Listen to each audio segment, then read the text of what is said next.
The Ramble Football Club is proudly sponsored by Glasby Pallets, offering a one-stop solution for all of your pallet needs. Get in touch now on 01709 585 646 to discuss your pallet requirements. And thank you again to Sonny and the team for their continued support of Ramble FC.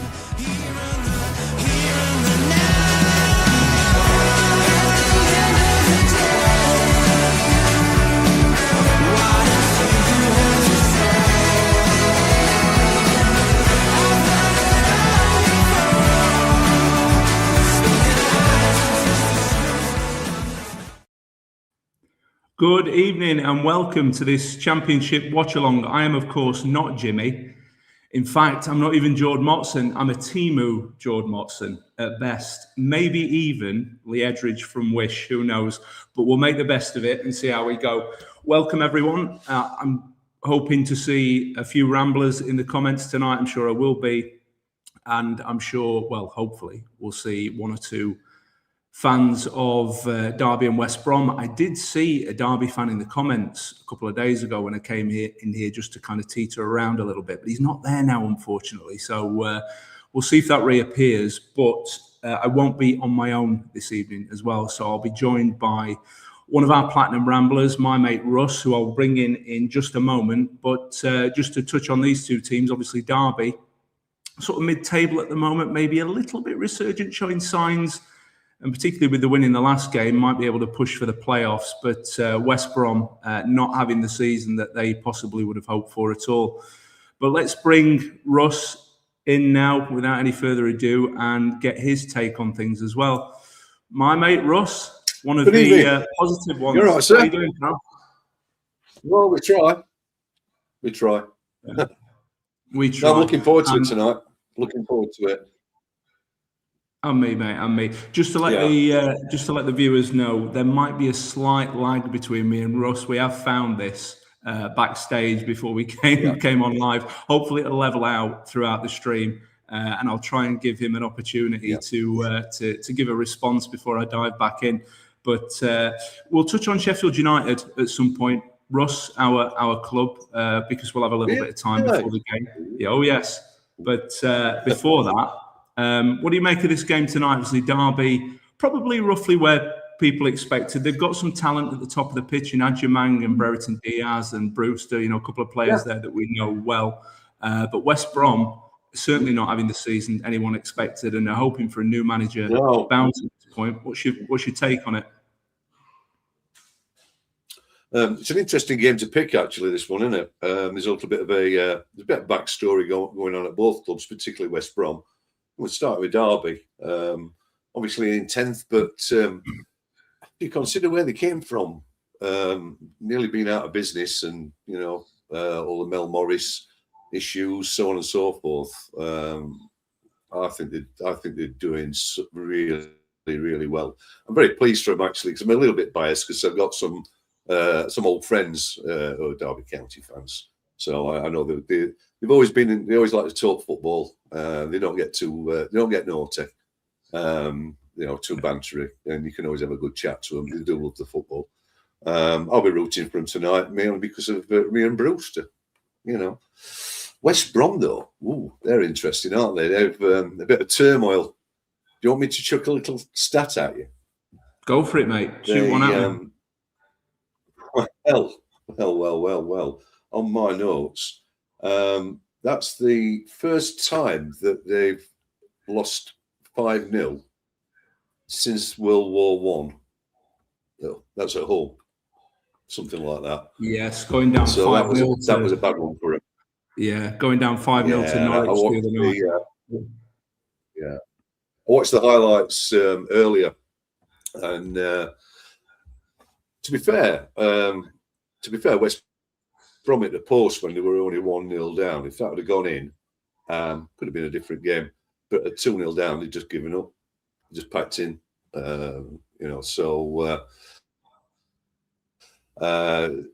New manager, he's come in, he's changed things around a little bit. So they've, I think they've gone to a 3 at the back. I'm looking at that lineup that you showed me earlier. The fans not too happy with choices of wing backs. there's a lot of discontent there. I think I understand it because they've got some good players. They have. Yeah, new manager, Eric Ramsey, is it? Eric Ramsey, yeah, who they brought in, who me and Paul Mountain worked out the other day, was new goalkeeper, once of Manchester United, Eric Ramsey, and he's brought in Max O'Leary, who's a goalkeeper I know very well from having spent a lot of time. Well, he came through the academy. Oh yeah, Bristol. That's right.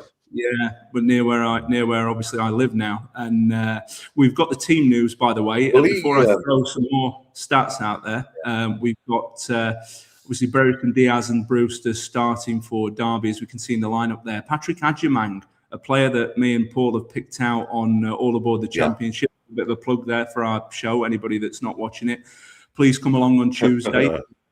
At 8 o'clock on a Tuesday. We'd love some more views, so please do. Yeah. But Patrick Agyemang, a player that really stepped into the breach when Carlton Morris was injured earlier in the season. Carlton Morris actually has 10 goals for Derby this season in the Championship and was absolutely flying at the time. So a huge loss to them. Great signing. Agyemang, oh yeah, he was. And Agyemang looks a real find as well, someone that's really stepped into his shoes. He's got 7 now this season. So before we go into any more stats about Derby and any more facts about them, though, we've got the West Brom lineup as well. 2 players I want to pick out from that and ask your opinion on, Russ. Mikey Johnston, the winger, and Hegerberg up front. 2 players that combine quite well at times, who I think have been quite impressive despite West Brom's probably disappointing season, let's say. 2 players that, you know, if a goal's going to come from anywhere for West Brom tonight, it's probably going to come from one of those 2, or certainly some creativity is going to come from Johnston. So, what do you make of their impact? I think Johnston's.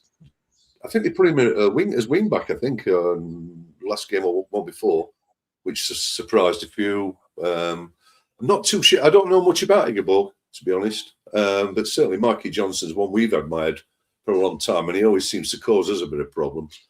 You know, so it's been interesting. They've got a new kid as well, Diakite, is it? Diakite? I don't know if he's on the bench or whether he's starting. I'll just look at this as the ticker tape goes past. That's an old phrase, isn't it? Ticker tape. B-League. I mean, we like B-League. Nat Phillips has been getting a little bit of stick lately. The fans have not been happy with him. Oh, Diakite, starting. And, of course, Carl and Grant as well, who's always been pretty solid for them, and fans like him. He puts a shift in. Yeah, and they're going to be hoping that they get some more goals from him as well, because a couple of stats I'll pick out for West Brom.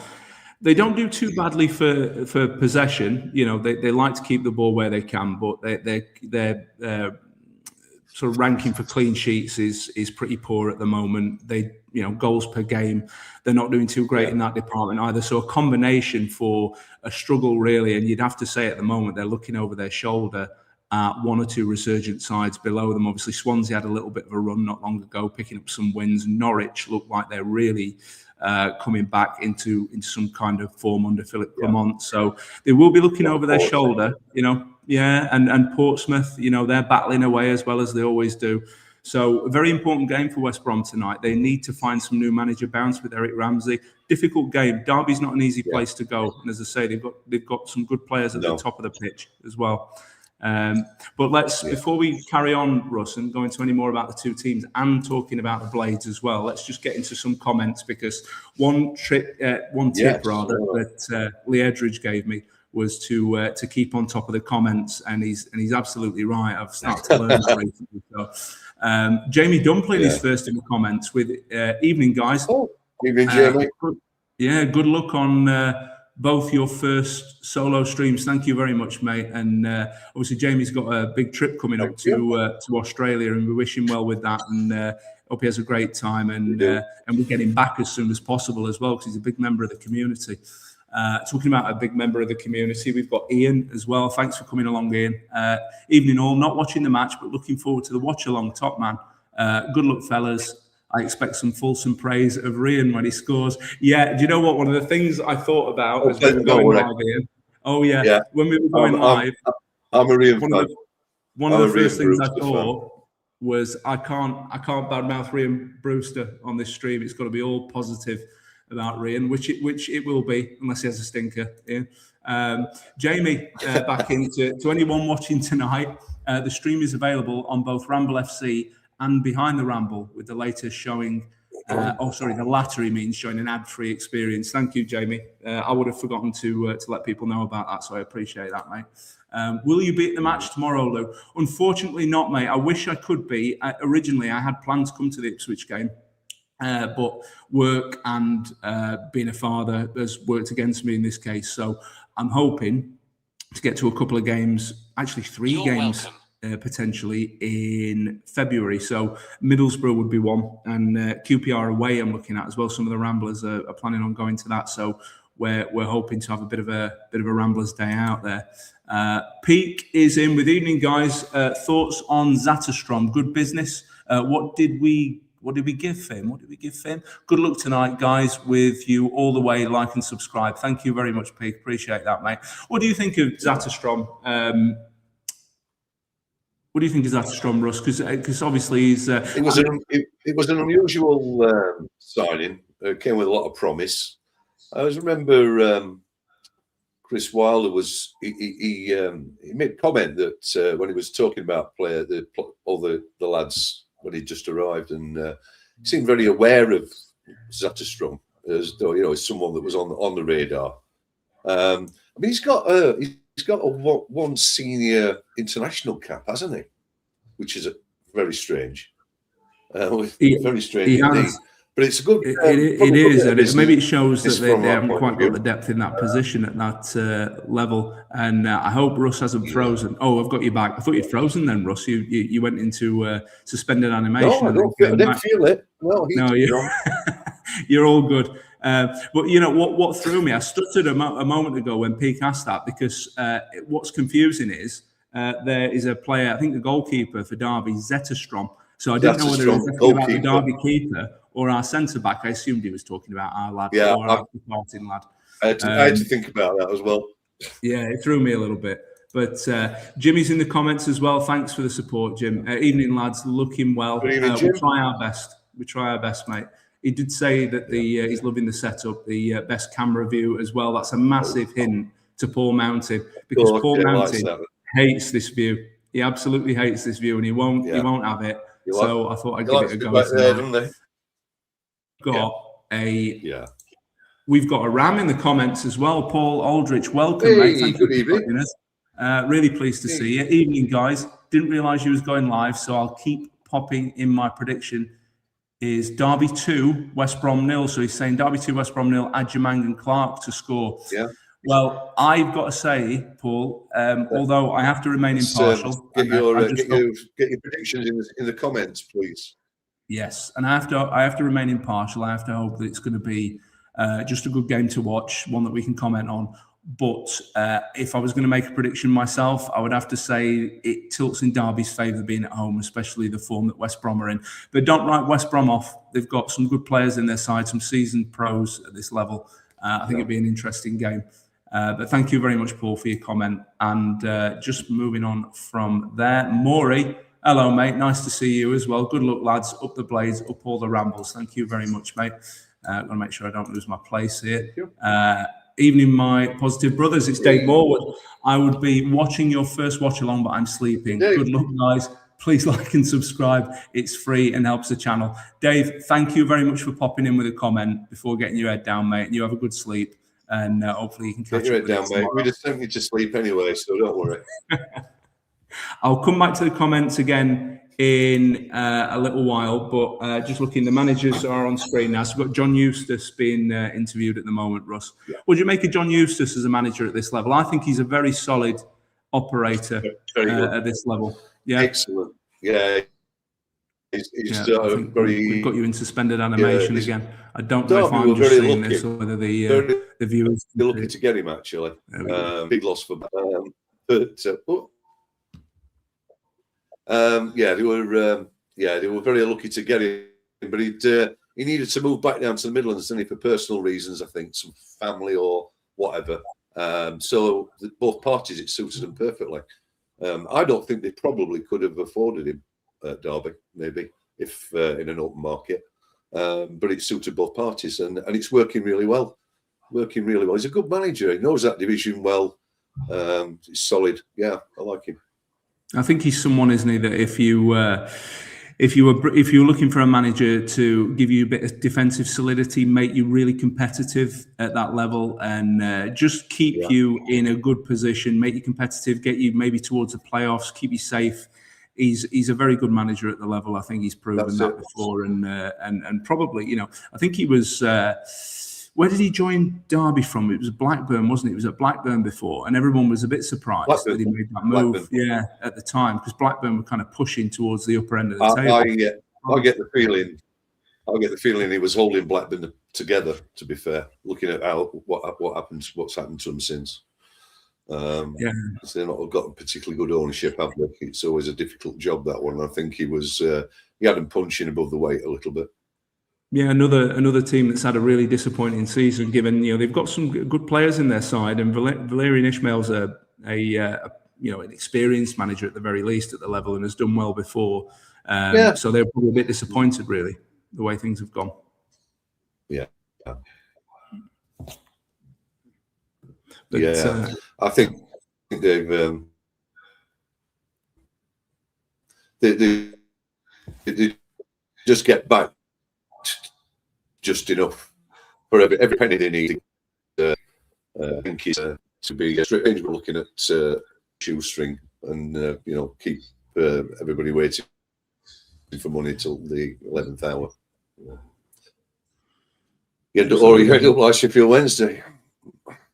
Yeah, we'll try not to mention them, or as little as possible. But talking about the other side of Sheffield, obviously one thing that we can touch on while we're waiting for the game to start is Sheffield United. So obviously we've had three disappointing results in a row across two competitions, Russ. Obviously we've just gone down 1-0 at Southampton, which on paper, you know, at the start of the season would be a difficult game. They've not been in great form, Southampton. I don't think they were that great on the night, if I'm honest.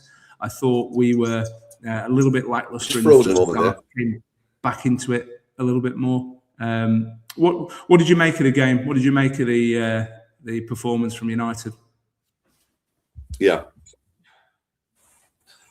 we got it going second half, 90 after 90. That we were very much. We didn't have to do a great deal more in that game to get something out of it. It wouldn't have taken a great deal more, because I don't think they were that good, to be honest. Southampton, some good individuals, but no, we could have beaten them. Yeah, I think so, mate. I think they having a few technical issues. Yeah, I think they. I think we struggled really to get going in that game, and we've obviously had some issues with. We played with 9 men for over an hour at Charlton, or certainly for more than half the game, rather, and that's going to take it out of you. And he was forced into rotations as well. We seem to have. We've got the depth in numbers. I don't think we've got the depth in quality, and there's a drop off in certain positions. I think we're really struggling in the centre of the park for depth at the moment, and even at centre half, where we've got bodies, but I'm not sure. Unless it's Tanganga and Bindon or Tanganga and me, I think we're struggling. So hopefully, it's the wrong permutation of injuries, isn't it? Yes, wrong permutation absolutely. Of injuries in that back four, because. It's left us a bit slow in there. So and that takes a good you need a decent midfield shield when you've got two slow centre halves, and Gyro's not there doing that. So we are vulnerable down through the middle. What do you make of the game tomorrow? As you might hear motorbikes going off in the background. Someone's racing a motorbike just behind this window, so that's helpful. Just what do you think of the game tomorrow, Russ? Obviously, Ipswich coming to town, difficult opposition, a team obviously pushing for automatic promotion, some very good players in their side. How do you rate our chances going into that game?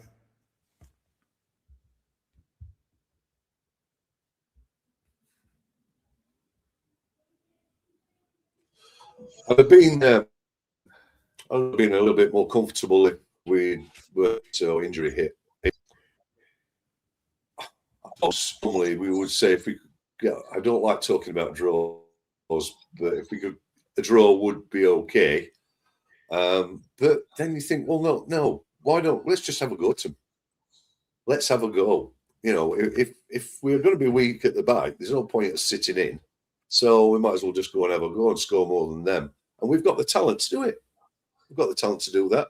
It's probably going to be quite an open game. They're not going to come and sit back, so they're going to have a go. So we've plenty of room out there, plenty of space on the park, and we've got players that can hurt them. So let's go and hurt them.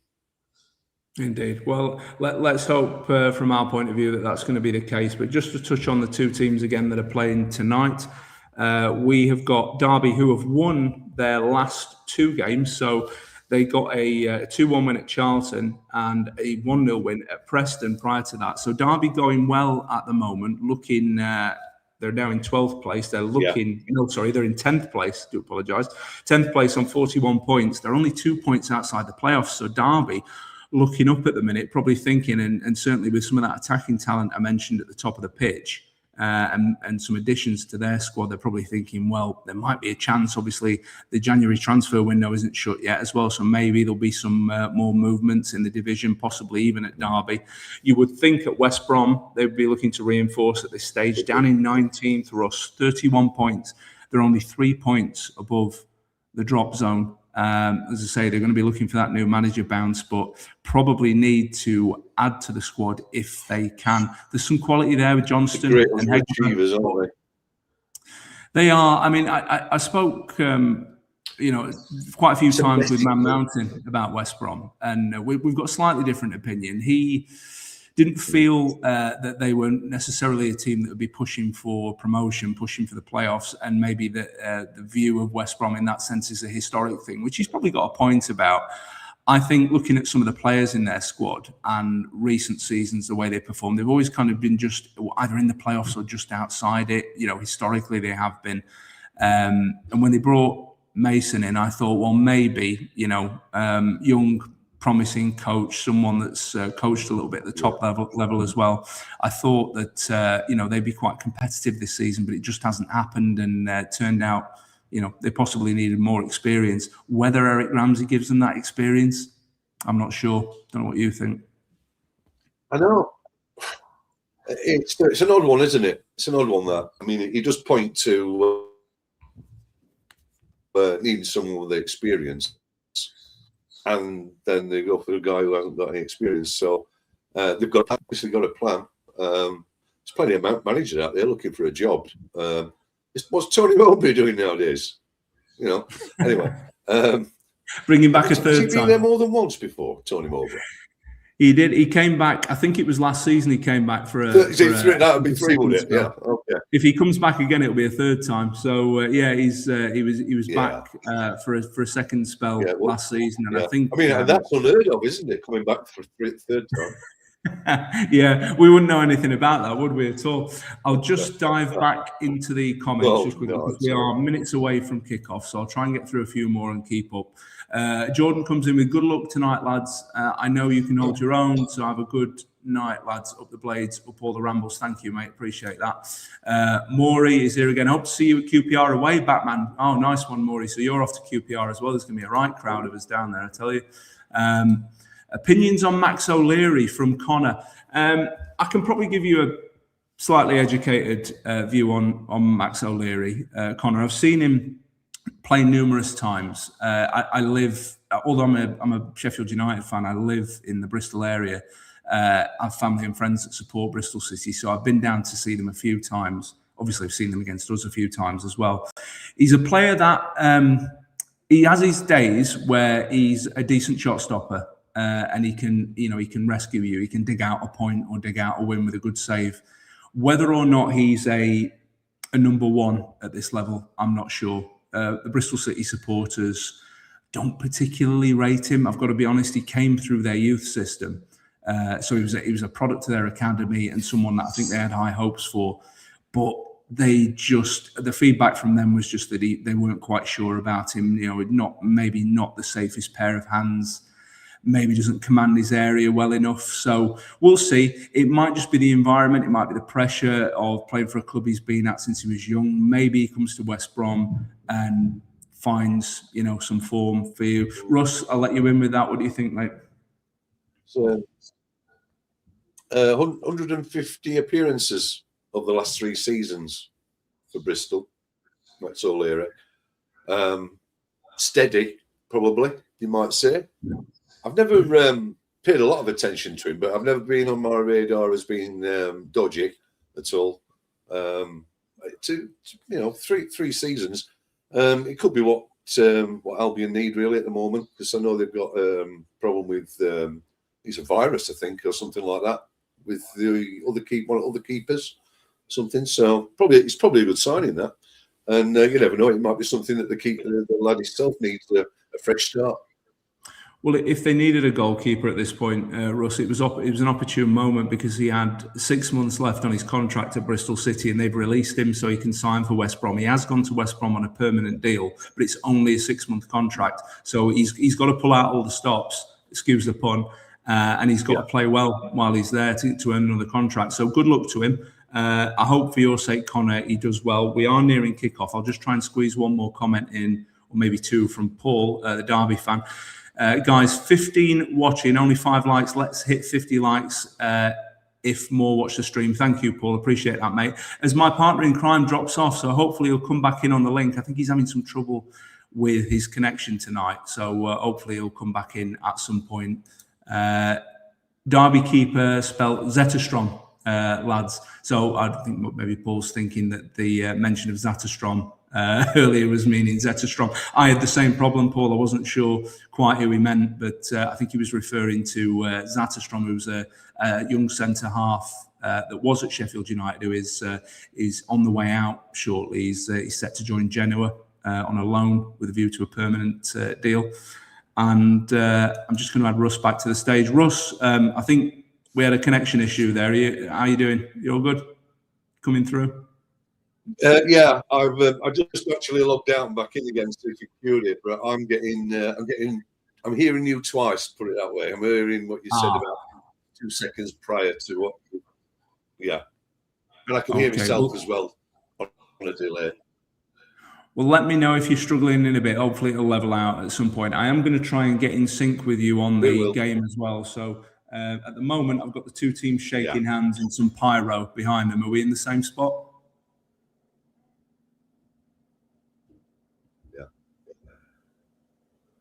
And now we've got Derby's line up on the screen at the moment. So just making sure I'm in sync with you. West Brom team up at the moment. Okay, so if you pause, Russ, just West Brom's team's still up.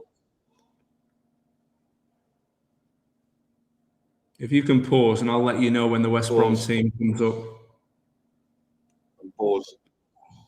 Nice one. We'll get in sync and make sure that we're watching the game at the same time. As long as you don't mind that, I appear to be behind you. So still got the Derby lineup up at the moment. So they're talking through this. I've got the sound turned down just so it doesn't come through the mic. But and now I've got the West Brom team, so you can press play again.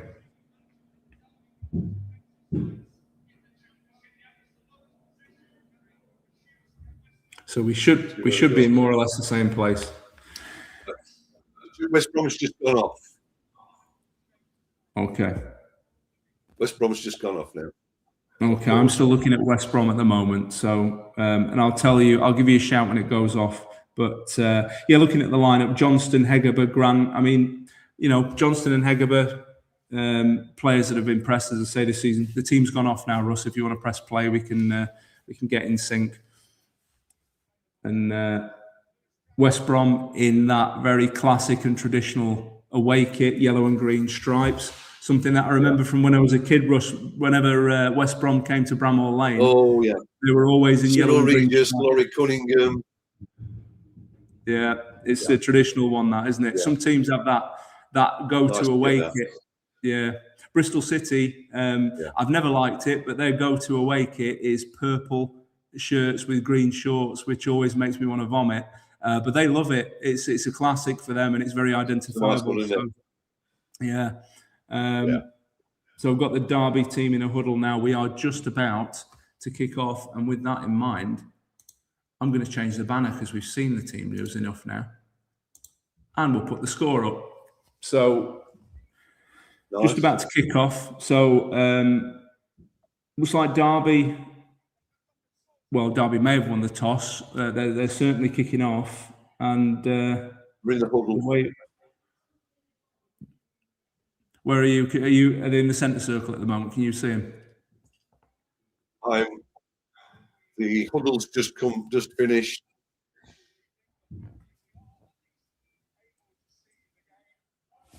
They're just approaching they're just lining up now, ready to take the kick-off. I'll pause it when I get to kick-off. Well, I'm ahead of you at the moment, so if you press play. What, have you kicked off? Oh, no, not yet, just about to. Have you kicked off? Just kicked off now. Yeah, I'm just about to as well. Okay, so we're more or less in the same spot. So back to the Derby keeper. That's Strom who lumps the ball forward. And now back in the Derby half. So out to Elder at left back. And Brewster on the left-hand side knocks it back. So I thought Derby were just about to... Oh, they have. Derby have given away a very cheap corner, playing the ball backwards and completely caught out the centre half. And so West Brom are gifted an early opportunity to put the ball in the box. So we'll see what happens here. 50 seconds. You're at 50 seconds.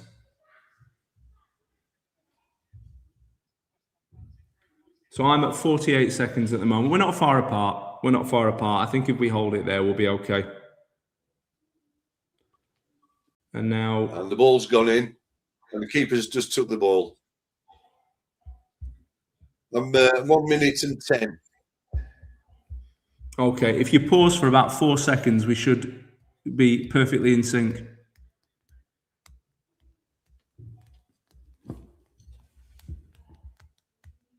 So now I'm at 1 minute.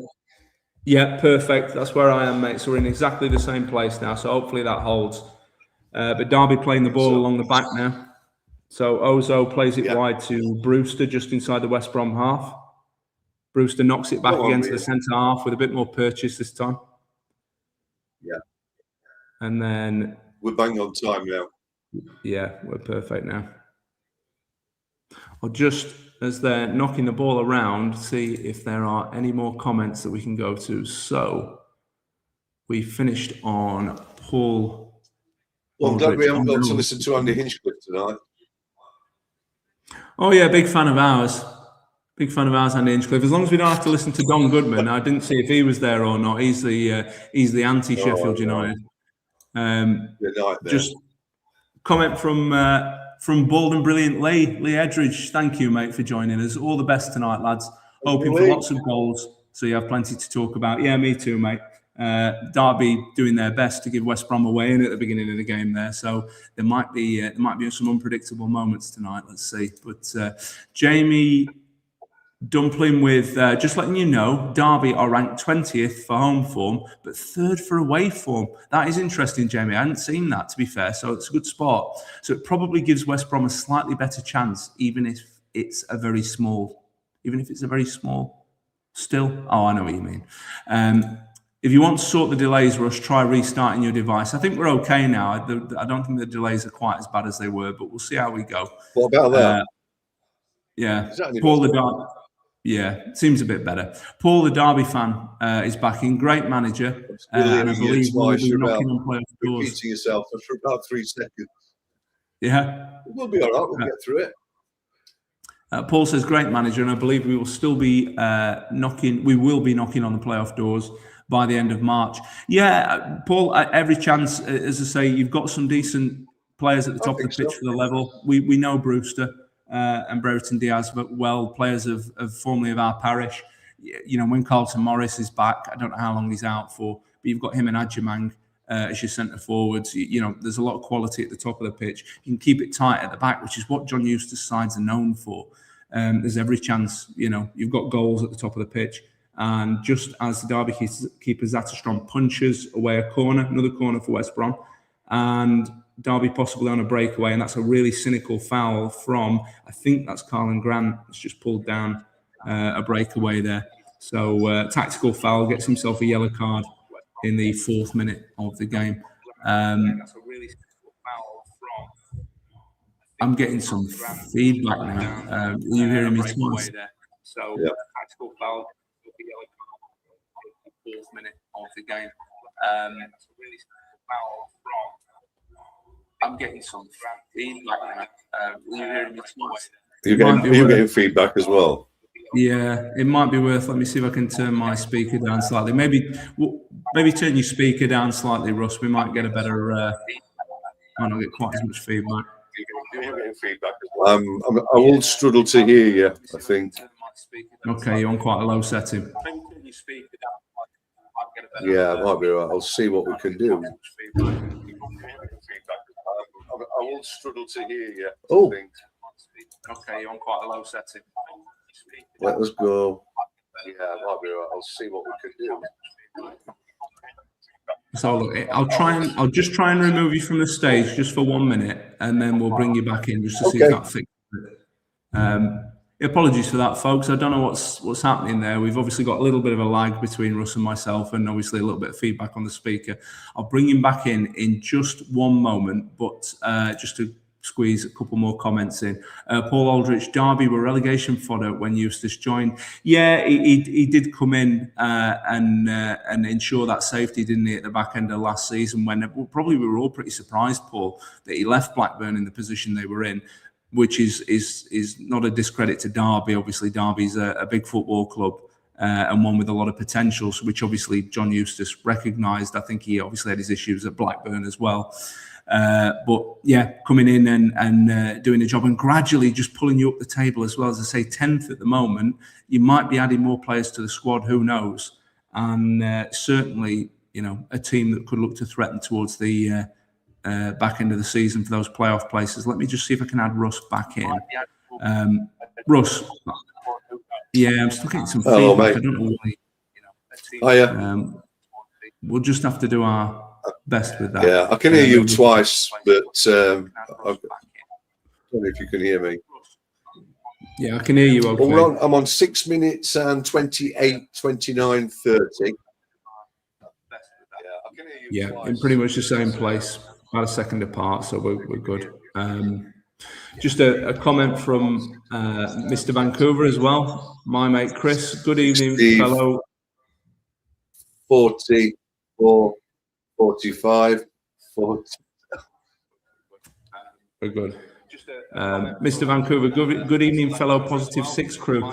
Good luck with the live stream tonight. It should be a good game. Up the Blades, up all the Rambles, up the Positive 6, like and subscribe. Top man, Mr. Vancouver, thank you very much, and thank you for your support. One of the positive crew, as he says. Another one of the positive crew is Dave Morwood. I'm going 3-0 to the Rams. I'm getting loads of feedback, Russ. Do you mind, mate? Oh, something's gone very wrong there. Another one of the positive crew is Dave. It's me. I'm trying a few bits and bobs at this end. Do you want to, Russ? Do you mind just logging out and back in, giving it a try? Because we're getting a lot of feedback. Yeah, it's causing a few issues. No problem. I'm trying a few bits. Right, well, we'll try and get that fixed, guys. Obviously, we've got some sort of connection issue there, but hopefully when he logs back in, we'll get a little bit. Maybe, as Jamie Dumpling said, try rebooting the device. That might turn it off and on again. That's a proper IT. Oh, Jimmy's entered the studio. Here we go. I wasn't going to come on screen, mate. I was going to do it in the background and see if I could sort out the mic issues. But thank you for thrusting me onto the screen. I thought you were making a celebrity appearance then, mate. I'm sorry. I will let you enjoy your evening. No, it's not that. I will try my best to sort it out while you're live. But thank you, mate. You're doing a great job. Really appreciate it. Thank you, mate. All right, buddy. I'll let you go. Thanks, bud. Love you all. Support the Top man. He just appeared and I thought, oh, I better add him to the stage. I thought he was making an appearance. He could probably put himself on the stage, to be fair. It was just a bit of a reflex reaction from me. Just to let you know, we are watching Derby and West Brom, guys, and it's 0-0 at the moment. We're approaching the 9th minute of the game. Hopefully I'll get Russ back at some point. Jimmy's doing what he can to help with the feedback issues, performing some wizardry. West Brom have just had a shot from just outside the area, comfortably saved by the Derby keeper, Zatterstrom. So still 0-0, and Derby with possession just inside their half at the moment, trying to seem to keep trying to work the ball down their left-hand side a lot. I don't know if that's a specific pattern of play or something that they look for, maybe a strength of their team. Obviously, they're playing Brewster off that side. And seemingly Brereton Diaz off the right-hand side, which I never understand. Brereton Diaz, when he came back for his second spell at Sheffield United on loan, I didn't like him as a right winger. To me, he's a centre-forward, or he's someone at the very least that comes in off the left. And I just felt he was shoehorned into our team off the right-hand side. You don't get the best out of him from there, in my opinion. But that's where Derby seem to play him. Maybe it's worked better at Pride Park than it did at Bramall Lane.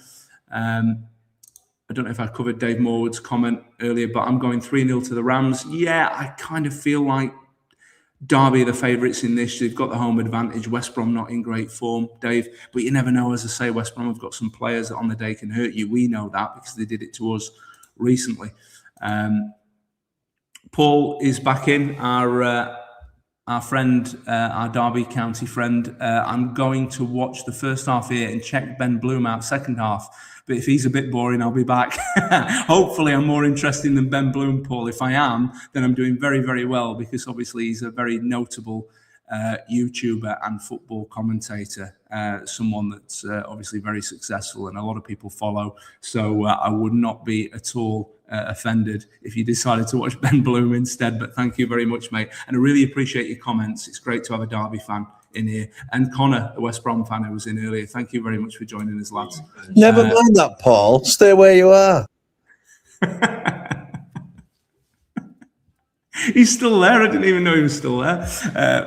All the best, lads. Big shout out to our Pete. Yes, Mark, thank you for that. So, yeah, Pete, obviously getting some support from the Ramblers there after some news the other day. So, yeah, appreciate that from Mark Meldrew. And thanks for joining us as well, mate. My very good pal, Mark Meldrew.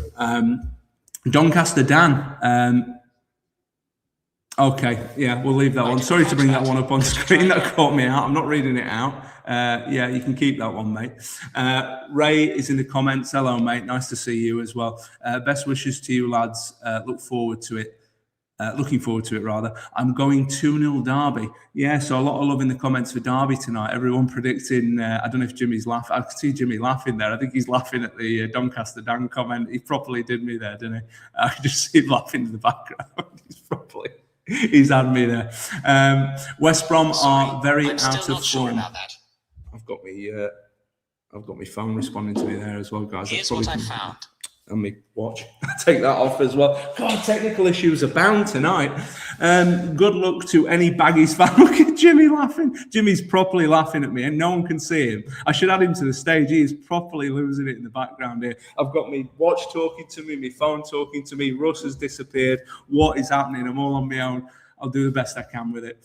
Paul Aldrich, good luck to any Baggies fan tonight. Used to live in Bilston in the 90s and worked in Bull's Head in Albury. Do you know what, Paul? Funnily enough, because I travel around for work and I work in a sales role, a field-based sales role, I know that place. So I know that very well. Not that I've frequented it, but I do know where it is. So welcome, mate, again, and thank you for your comment. Let's just get back to the game a little bit. I've got my place in the comments. I think I'm almost up to date with those. And 14th minute of the game, and Derby and West Brom still 0-0. So Derby just having a little bit of a sniff there over on the left-hand side of the area. But it's essentially an air kick, a bit of a missed kick shot, and it goes out of play for, oh yeah, that's a stinker. From Illing Jr., a player who actually is capable of moments of quality and has had his moments for West Brom this season. I think I remember him scoring a goal at Southampton not long ago. But yeah, completely scuffs that one and puts it out of play.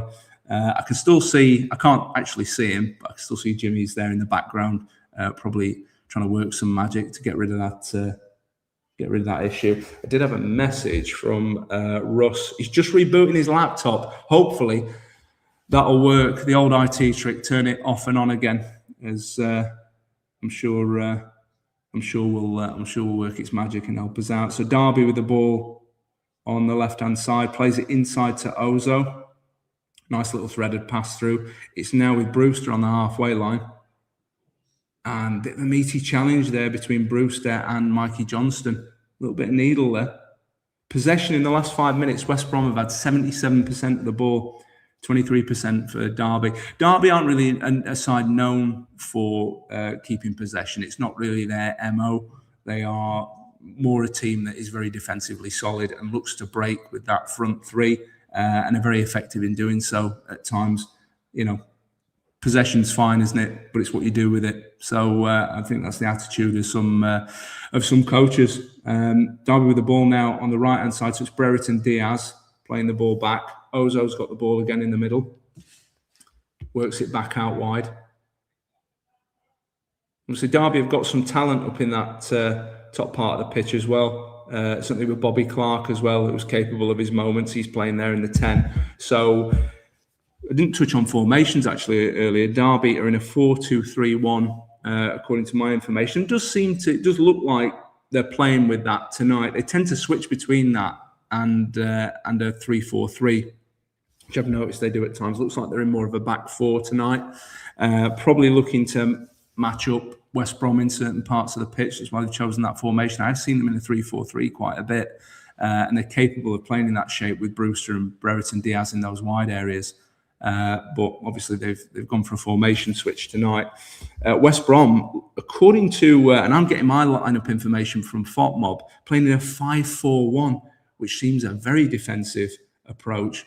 They're away from home. They're not in great form, probably looking to grind something out. But Carl Grant and Mikey Johnston in the wide areas to maybe give some support to that lone striker, which is Hegerber, who's a player, as I say, it's really impressed me this season. Very physical striker, good at getting on the end of crosses, and certainly Mikey Johnston's been a good supply line for him this season. West Brom with the ball now, just inside the Derby half. They've got it on the left. Illing Jr., he plays it backwards. And West Brom again, just getting their foot on the ball, trying to dominate possession, which is not always the worst thing when you're in poor form and results haven't been going for you, and especially when you're playing away from home. If you can have a sustained spell of possession to try and settle down and build some confidence from there, I think that's not always a bad strategy. And they win a free kick now, about 10-15 yards inside the Derby half. Let's see if we've got any more comments. Just looking at that Doncaster Dan comment, he's properly done me there. Let's have a look at Matty Eckhart. Hello, mate. Nice to see you. Hey up, lads. What's happened to West Brom? They've been awful, yeah? I don't know, mate. I look at their squad. You know, Ryan Mason coming in, a player of of some experience, you know, coached a little bit at the highest level, you know. Thought he might do quite well there, but it just hasn't happened for them. West Brom now taking a free kick just inside the Derby half. And Carl Grant picking it up inside the area, but Derby clear it for another corner. So West Brom with another chance to put the ball in the box just before they do. Jack's in the comments. Hello, mate. Nice to see you as well. What do you think, guys, of Dan Neil? Think we'll have a chance? Well, before I answer that question, Jack, I'm going to add Russ back to the stage. Evening. And we're still getting some feedback. You're on me. I've had to use my phone. I think the mic on the camera was picking up the sound again and again. Okay, I don't know if we've got the same issue. Yeah, I can hear myself back again. Don't really know how we fix that. I don't know if our mate Jim's got any ideas, but West Brom, by the way, put the ball into the box. Yeah, I'm on 18 minutes, 25 seconds. Ooh. Yeah, we're about the same place. And yeah, header's just gone wide there from Campbell. I think the feedback might have just stopped there. I can see Jimmy hovering in the background. He's just keeping an eye on things. Top man. I appreciate that. Yeah, Cheers, Jim. It sounds good. He's blowing us a kiss. Top man. Cheers, mate. He's yeah, I think he's bailed us out there. He's sorted whatever the technical issue was out. So yeah, what do you think of Dan Neil then, Russ? Jack is in the comments asking about that. Obviously, Dan Neil. I like him. Yeah. I like Dan Neil. He was the captain. He was their captain last season, yeah. And I think maybe prior to that, the season before as well. He's only a young player, young midfielder, very good player. Obviously, just what we need. Yeah, just what we need. Yeah, at the moment, I mean, we're stretched in that middle of the park. He's been linked with us. He's been linked with West Ham, Wolves, Rangers as well. I must admit, I'm keeping on top of the transfer news because I do the transfer updates for Ramble FC. I have not managed to keep up with what's happening with Dan Neil. That is one that I need to take a look at. He's not been picked. Apparently, he's not going to be in the squad for tomorrow. I picked that up, so that means possibly he's got to move imminent. Yeah, well, let's hope it's to another team in red and white stripes, I should say. Yeah, I wish we'd have got a few more points on the board. Now we might have been a bit more attractive if someone thought there was a definite, real good chance of playoffs. So I don't know. 50-50 in it. Depends where he's long term. He's only about 24, I think, isn't he? He's not old. Yeah, he's only young. Yeah, about 24 years old. So he's a good age. Yeah. If you can get him on a permanent deal, I think he's an asset. You know, he's a saleable asset at the very least, and someone that can add quality to the middle of the pitch. But just moving on from there, Matty's enjoying Jimmy's involvement in this stream. Yeah, I had a good chuckle at that as well. Jamie Dumpling, this is a quality stream. The tech issues are so entertaining. Jamie, it wouldn't be a ramble if we didn't have tech issues, and it certainly wouldn't be a stream with me on it if we didn't have tech issues. Well, I'm just going to try something on you now because I'm going to try and log back on my laptop. So get ready for that. I'm doing it without my webcam on. I'm just using the laptop one. Well, let's remove you and try it. Jimmy's having a heart attack. Let's have a look. Oh no, you've gone off. Phone.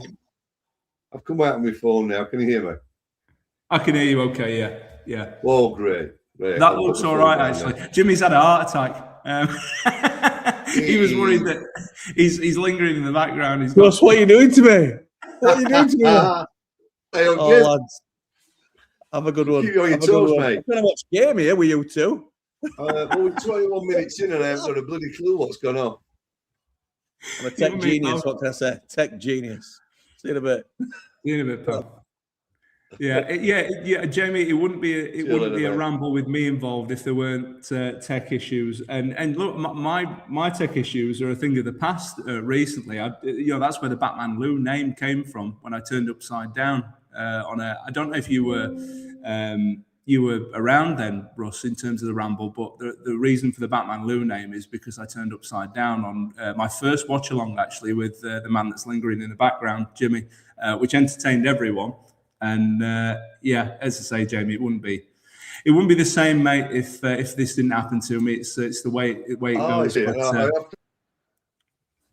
And Claire Weatherall in the comments doing a great job, enjoyable watch. I mean, there's certainly some comedy, Claire, at the very least, with us bouncing around and Jimmy popping in as well. So hopefully it's entertaining for everyone in some way, shape or form. The Championship is the best league in the world. Yeah, I would agree with you, Claire, in terms of entertainment value. I've always loved the Championship. I've always been a big fan of football at this level. I think it's more competitive in some respects than the Premier League. I think you never really know from one week to the next what result you're going to get. You know, everyone can beat everyone. It's it's a bit of a battle royal, the Championship. Ray glitches, thousands of them. Zoom, Michael Caine. Oh no, he's gone again. We've lost Russ again. I think Russ, just use your phone, pal. If you just use your phone, we'll be all right. I don't know if he can't hear me, can he, at this point, or I assume he can't. Hopefully we'll get him back soon. Sir, what's your name? Well, it should be on the screen, mate. If I remove you. Oh no, it's not actually tonight. It normally is. Don't know if you're talking about me or Russ, but Lewis and Russ. Ramble FC, love that, Claire. I don't know who's logged in through Ramble FC tonight. I don't know if it's Jimmy or Lee Edridge. Could be either one of them, or any one of the lads actually that normally show their face on screen. What can I say? Oh, it is Jimmy. What can I say, lads? You know, I'm a tech genius. Yeah, do you know, Jimmy sells himself short. He always says, oh, he's learning and he can't do this and he can't do that. He's better at a lot of stuff than he makes out. He's very modest.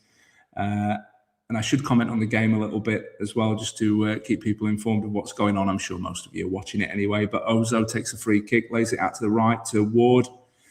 And Derby now just trying to keep a little bit of possession in their half, trying to stifle that West Brom momentum. Very cagey game at this point, which I half expected. Derby and John Eustace being kind of the way they are. They like to be very defensively solid where they can. You know, like to be competitive in that respect and try and nick games at times. And West Brom obviously just in quite a defensive loaded formation and really trying to eke out a result at Derby, a much needed result as they clear their lines there. The header away and it goes out for a Derby throw about 25 yards from goal over on the right hand side. I'm just going to add Russ back in because I've noticed he's returned. Russ, can you hear me okay? You all good? Going, we'll keep going. I'm on 25, 10, 11, 12, 13. Yeah, we're good. We are about a second or two apart, so that'll do, I think. That's all right. It's the PS. That's not bad for tonight, is it? Just getting back into the comments. We've got Paul the Derby fan back. You've got me on the phone now. Yeah, it was. Yeah, well, Paul's going to be heading over to see Benjamin Bloom a little bit later. I think he's obviously still with us here, so glad he can stay involved. What can I say? Jimmy's told I can't leave, so here I stay. So he's staying. Jimmy's told him he can't leave, so he's staying. Stay even. Sorry, I misread that, Paul. At least you are not upside down, pal. Yeah, I'll take that, Matt.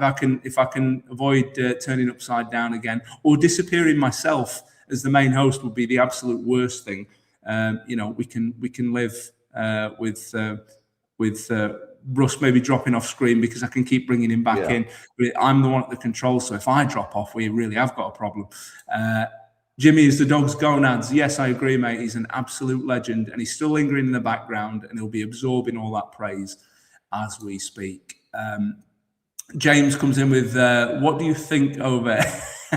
He's giving me this one. What do you think over what Wilder has said over VAR in the Championship? Personally, I'd rather have the errors than someone in a warm office making the decisions. Russ, I'll let you in on that one. What's your take on VAR and how it's implemented? And I've got you in suspended animation again at the moment, so hopefully you're going to be able to hear me and respond at least. At the moment, you look like a...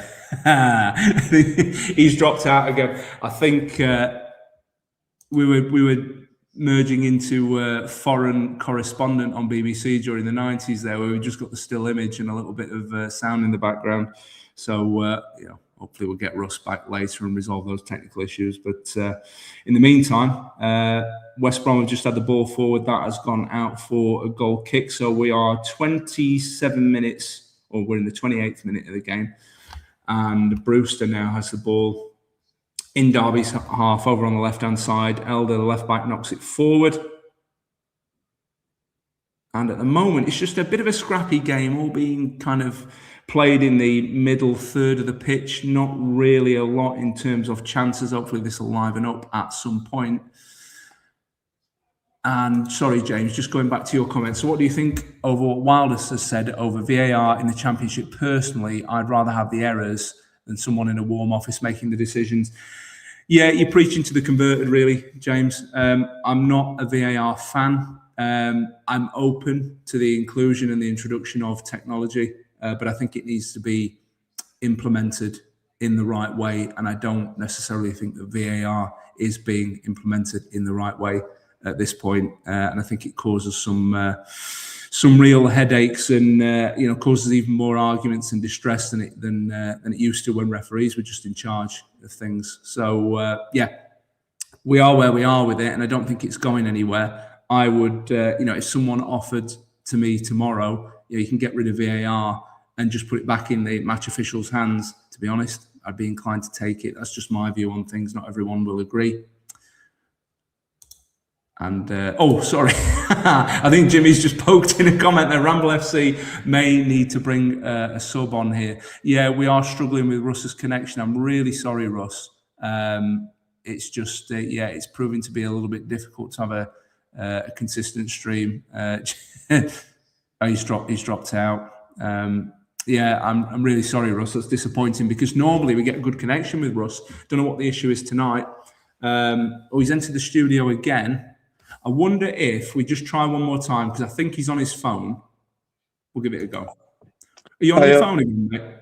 Yeah, I've gone on my phone. I'm for some reason, it's saying when Jimmy's on. Actually, I can't hear on my phone very well. So I've got full volume on. So I'll pull my phone as close to me face as I can so I can hear you. But I think I don't know why, but the laptop just keeps freezing. So there you go. I can hear you just fine, mate. And I think we might have a reasonable connection now where we can talk without too much lag and interference. So we'll see. Yeah, we're just approaching 30 minutes now. 29, 57, 58, 59, 30. We are at least in the same place in the game. So let's see how that goes. Derby's just moving the ball out the back now. I just noticed something came up earlier about their average position seems to be very much on the centre circle, Derby. Yeah, it does seem to be. I was saying just while you were off, actually. Or Ross, average position, sorry. Yeah, the game is being very much played in that middle third of the pitch at the moment. No real sort of major chances created. One or two sniffs for West Brom, but not really a lot. Derby have got the ball now on the right-hand side. Trying to work the ball into the box, but West Brom have defended that well, just crowded them out in that corner. I'll just dive back into a couple more comments. This is a brilliant live stream. Keep up the amazing work, Russ and Lewis. Thank you, mate. Appreciate that. Paul, nice. Keep likes coming to 22 watching, 18 likes. Well, thanks for keeping an eye on it, Paul. I'm not actually, but I appreciate the fact that you are. And keep campaigning for more, mate, because it does not hurt the channel. Any likes and comments are very much appreciated. They help the stream, they help the channel. Keep them coming. Claire Weatherall, what's going on with Hamer? Very good question, Claire. Gus is, I'll invite Russ in to have his say on it in a sec. But Gus, for me, I'm not sure there's a lot of buy-in at the minute. He just doesn't look that invested to me. He's a shadow of the player that we saw last season at a time when we really need him as well. What do you think, Russ? Yeah, he's got his obvious distractions away from the game at the moment. It's quite interesting.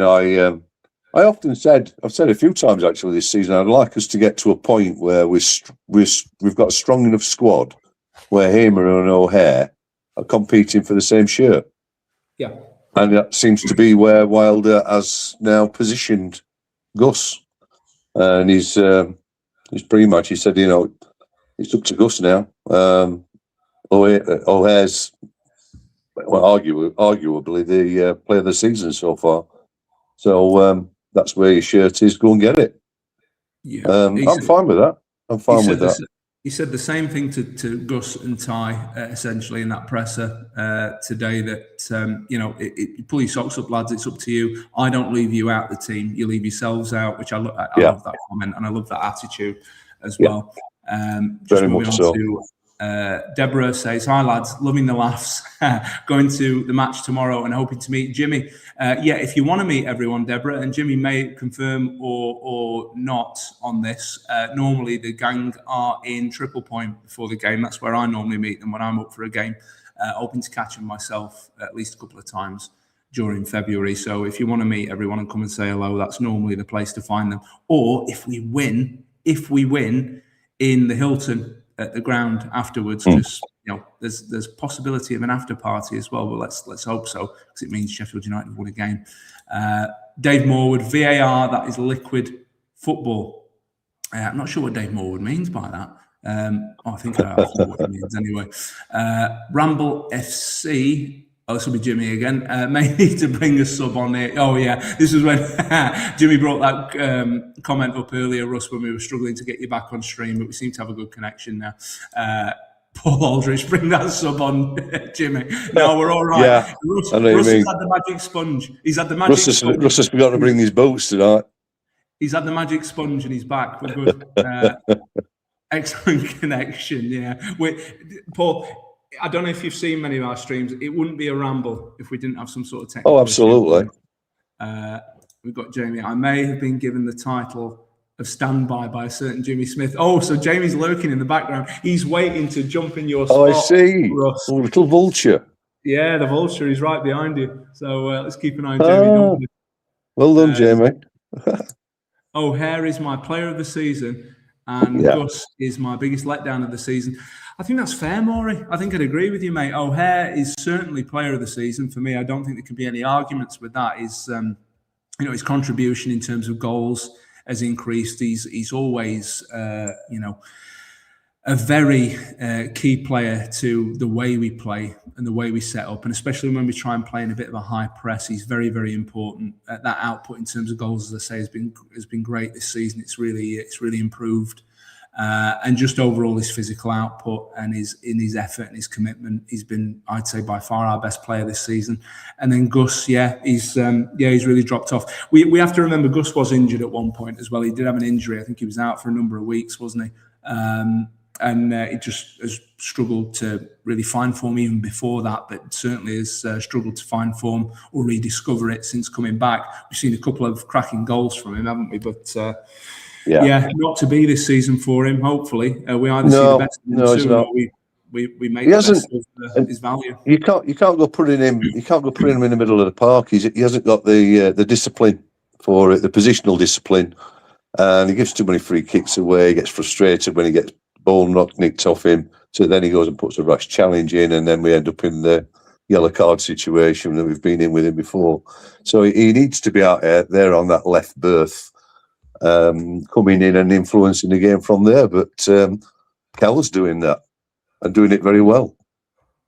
He is, and Wilder talked about that today. He was asked about why Gus wasn't playing, and he said, "Have you seen how Cal O'Hare's been playing for us this season?" And you can't argue with it. And if we're not playing in a 4-2-3-1 as well, if we're not playing with an outright 10, there's Cal O'Hare's got to play somewhere, and he's been our best player this season. So he makes himself undroppable, which is again something Wilder's talked about. Just going back into the game, I've left. I don't know if you can hear me, mate, but I have lost sound. You've lost sound. Can you not hear me at all? I've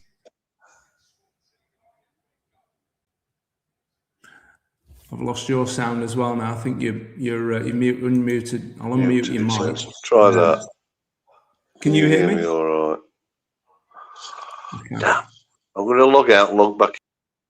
Okay. I think we're struggling with Russ, so we might have to look at a sub at some point. I'm really sorry, mate. Maybe something that I know Jamie's waiting in the wings, but we might have to sub in a co-commentator. Russ is back. Let's give it one more try. We're approaching half time. We'll give it one more try, Russ, and then I think we might have to think about changing things up because I don't know. We're on. Are you on your phone? Hey, I can hear you. I can hear you clearer than I've heard you all night, mate. And there's only one of you. Let's put our best foot forward and give it another try. Right. Have they kicked off yet? Oh, yeah, they've kicked off. Yeah. 37 minutes in. Oh, it's a football match. There is a football match. And I've just been an IT specialist for the last 20 minutes more. West Brom have got a free kick just inside their half. It's not forward, but the keeper's just collected it. Yeah? That's a strong collects it, fumbles it, and then picks it back up again. That's it. Oh, we were in the same place, mate. Yeah. Yeah. So, it's Danny. He did well there, actually. He was under pressure. He did well. No, it's Danny Bath there, a player that was on loan at Sheffield United once and played for Sheffield Wednesday as well, played for both. Yeah. Had a decent career. Yeah, he has been steady, hasn't he? Yeah, never quite sure how to pronounce his name, whether it's Bath or Bat or whatever, but I'm sure he didn't mind whatever I call him. He doesn't know me. Some people say Danny Bart, which I can't see from reading his name. But Derby, just with maybe an opportunity there, Adjumang just got in behind the defender. He was onside as well. Tried to. He's got legs, hasn't he? Oh, yes, he's got legs, that lad. Yeah, he can shift, and if he gets a slightly better touch on that at the right time, he maybe pokes that past O'Leary. But O'Leary gets his legs in the way, and it goes out for a Derby throw. Yeah. That bounce killed him. Now he's actually taking a free kick. I don't know what that free kick was for. I don't know whether he was judged offside or whether he was adjudged possibly to the defender. Looked fine to me. He was certainly well onside. Yeah, I didn't see anything there. No. Somebody's gone down, got a bump on the head. Hegerberg's the guilty party, bit look of it. Yeah, it's an arm. So that's. Yes. Oh, a nice one, that one, Gaz. Right, so this will be interesting, Russ. So Japhet Tanganga was sent off at Charlton for something of that nature, lifting his arms up and jumping for a header, albeit from behind. Hegerbert has very much caught the Derby defender square in the face with an elbow there. Absolutely. Yeah. There you go. Consistency for you, eh? Crikey. Yeah, I'm going to have to ask Gaz's opinion on that. I need to get back to Gaz about something, actually. Gaz has we need the Ramble VAR, don't we? We do. Yeah. And Adjumang now on the left-hand side cuts inside, but that's dealt with by West Brom. He just cut inside the West Brom area, and they deal with that and clear it. So still 0-0, approaching half-time, 5 minutes to go. And what can I ask you, Lewis? Just bringing me up to speed a little bit. What's the balance of play been like first half? Because I really haven't been able to concentrate on it. Was it all Derby? I think West Brom have dominated possession for large spells, but the game has very much been played in the middle third of the pitch. There hasn't been a great deal in terms of clear-cut chances. Adjumang's just then, where he got through and then that was brought back, was probably the clearest sighted goal that they've had at all. Yeah. West Brom have had one or two little sniffs, but nothing major really. No clear-cut chances. Just seeing the stat there, no shots for Derby so far, 4 for West Brom. So you'd have to say West Brom are very much more the front-footed side in this, despite the fact they're playing in a very defensive shape by the looks of it. Yeah, they are. Obviously looking to hit Derby on the break. But the ball is very much up at the West Brom end of the pitch at the moment. So it looks like Derby have got a throw just over on the right-hand side. So they've got Ward, who I think, from memory, can hurl one in. He's got a little bit of a Sam McCallum party trick. So he's going to probably look to launch this one in. Come on then. There you go. He floats it in high, not too deep into the box. Nice touch from Rooster. Come on. And it's gone all the way back. All the way back. For Derby's half again. Just something on Ben Brereton Diaz. I was reading that fans have not been particularly enamoured with him up until January. I think he'd only scored 1 goal in 20 games or something, and then since January, I think he's scored 4. Has it? Or is it 4 full goal assists? Goal involvements. Can't see my. I can't see where I've written something down. But he's been on fire since New Year's Day game, so they're all rooting for him. He prefers the higher press game. Doesn't like to be sort of sitting back and absorbing. Likes to be a high press. So it seems that they've changed the style slightly since New Year, and it suited him a bit better. I think you're right on the 4 goal involvements. It seems he's got 2 goals, 2 assists. I mean, he's a player that he can be a bit of a streaky player. We've found that he can be a player that when he finds form, he can be absolutely on fire. and then he can have kind of lean spells as well. But I think it's all about where you play him as well. It's about what he needs to be involved, doesn't he? He needs to be involved. He needs to be in the thick of it. If he's gets a bit isolated out wide, you might as well take him off. I don't think it's the best use of him. And Derby score. Oh, here we go. So nice, he bundles home. Goalkeeping mistake from Max O'Leary. So something I warned you about, West Brom fans. Max O'Leary is not known to be the safest pair of hands. He comes to catch a cross there, and he drops it. And Patrick Adjumang is the one that profits from it and nets another goal for Derby. So that's his 8th of the season. He's enjoying it over there in the corner with the Derby fans. 1-0. Well done. So I am going to have to change that score banner, mate. That's yeah. Oh, yeah. Oh, it went in again. That's twice it's gone in. There we go. Try again. Third time lucky. Oh yeah, he's got to be strong. Yeah, it went in for the third time as well. That's cool. Yeah. I think he's slightly impeded by. Yeah, he's slightly impeded by Nat Phillips in front of him, who jumps to try and win the ball in the air. Max O'Leary comes to get it and just can't get a good purchase on it, drops it, and Patrick Adjumang profits. So 1-0 Derby. Fair play. Just while I'm fiddling around on this right hand side of the screen, I'm going to have a look at some comments just to see if I can find where I was. That's another thing you have to keep an eye on this. James says Gus needs to wrestle the shirt off O'Hare, basically. Yeah, totally agree, mate. Jamie Dunn, in fairness, Russ, I got asked 20 minutes ago but held off because I believed in you. Top man. Hey, top man. Thanks, Jamie. We believe in the positive ones. That's Rory, right. I hope he does find his form again. He's a good player. Yeah, we all do, mate. He'd make a massive difference to us if he can. I think a lot of players have struggled with their form this season. Harrison Burrows has been another one, and I think some of that is just down to circumstances in the summer. You know, we lost a big player in Vinny Souza as well. We lost another big player in Ahmed Hodzic as well. And I think some of those changes to the squad have really impacted other players. What would you say if we had Vinny back then on the loan? If we could get Vinny back on loan, Russ, I would drive to Germany and I'd drive him back myself in the car. I'll share the driving with you, mate. I'll share the driving. Yeah. I'm not sure we can afford his wages, mate, but I'd definitely have him back. Paul is back in the comments, our Derby fan. If we don't score this half, I believe we smash and grab second half. So this obviously came in before Patrick Adjumang scored. Yeah. Well done, come Paul. on, Ross, a bit of support for you there from Paul. Our commentators say Danny Bart. Yeah, I've heard that pronunciation as well. Bart. As in Bart Simpson. Fair enough. Yeah. Adjumang is another Paolo one-chop, gangly legs. Yeah, that's a good comparison. That's a good.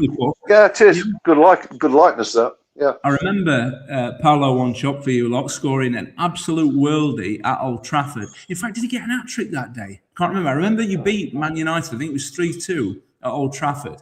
And he ran pretty much half the length of the pitch and took on about 6 players and slotted one in the corner past Schmeichel. I think it was Schmeichel. Did he play for one of the Caribbean nations? Paolo one-chop? I'm trying to remember. I think he did, yeah. Yeah. I think he was Costa Rican, wasn't he? I might be wrong. Costa Rican, might be. Yeah. He played for Costa Rica. Did he get to a World Cup? Not sure if they ever qualified when he played for him. I remember him moving to Man City, and I don't think he did quite as well then. But he was a very good player for Derby. Real handful of a striker. It was. Maury's back in the comments. What do you think to Dan Neil being left out of the Sunderland squad against West Ham? Yeah. I think we are one of the clubs who are in for him. Yeah, I think there's no smoke without fire, Maury. We're definitely one of the clubs that showed some interest. I think West Ham and Wolves have been strongly mentioned as well. I'll be honest. I think if Rangers are interested in him, I think it would be difficult for him to ignore the law of playing for one of Scotland's 2 biggest clubs. Yeah, I get that. I think that would be a difficult thing to ignore. I certainly wouldn't bother with Wolves or West Ham. But why does anybody want to go there, really? Wolves or West Ham, really? One's going down and the other one's got a good chance of going down. You might as well go with someone who's playing at as high a level as you can. So Rangers, like you say, would be a good one. But I still think Bramall Lane's an attractive proposition. I do, mate, and I think a club that's still got an opportunity to go somewhere. And just as we approach half-time whistle's just gone in this game, 1-0 Derby. Yeah, I mean, he could. He doesn't. We don't need to get him any kit, do we? He can bring his red and white shirt with him because it's all same stuff, same kit, isn't it? So that's a bit of a cheap signing, really. Yeah, I think, well, it all depends. So obviously he's got, Dan Neil, in terms of the cost, has got not very long left on his contract at Sunderland. So if we could get him on a permanent, or any club could get him on a permanent deal, it would be probably a low transfer fee. But his signing on fee will probably be quite significant as a result. I would think so. That's what players and agents tend to do. I think if he's being left out, Maury, I don't know. He's not started and not been that involved for Sunderland this season because of the number of signings they've made and the way they've upgraded their squad. So it might not be because he's going somewhere, but if he's been involved recently and then he's been left out with all that speculation, quite possibly with 4 clubs being linked with him. Dave Morwood got to be on his stream more entertaining than the game. Cheers, Dave. Dave, I never disappoint. Rams are in front. Yeah, they certainly are, James. And we managed to catch that, surprisingly, despite all the other distractions. Paul is in our Derby fan. Yeah, Dave Morwood, 100% correct. James, who has an Exeter Rugby logo. So I know Exeter Rugby pretty well. I've even been to watch them. They're not that far away from where I live. Loving every minute of the stream. Thanks for a great show, Lou and Russ. The Ramble. Thank you very much, mate. So I'm guessing you are a Blade and an Exeter Rugby fan, which is very interesting. Tell us more about that if you can in the comments. I'd love to know what the link is there. Dave Warwood, great in Rams. Great. Oh, get in Rams. Apologies. Get in Rams. Oh, dearie. Oh, yeah. I warned everyone about Max O'Leary, Dave. Before, well, I warned people before this stream started about Max O'Leary. He's not a trusted pair of hands, and it's been proven there. I don't know as he's a number one at this level, but maybe I'm being before this stream started about Max O'Leary redeem himself. Moving into the next comment, just while we've rolled into halftime, I'll try and get some more out of the way. According to Danny Hall, says Helen, Blades have suffered a blow with top target. Rivals stolen a march on us. Of Dan Neil below, typical. So I don't know if she's referring to the fact that maybe Dan Neil has been photographed signing for another team, or we'll see. I mean, I guess with all that speculation, he could be moving to any one of those 4 clubs that have been heavily linked with him. I think there may even be it could be a lot of interest in his services, and not surprising given Dan Neil. So. Paul, it was really prolific in the comments tonight, and we're really pleased to have him in here. Especially Thank you, Paul.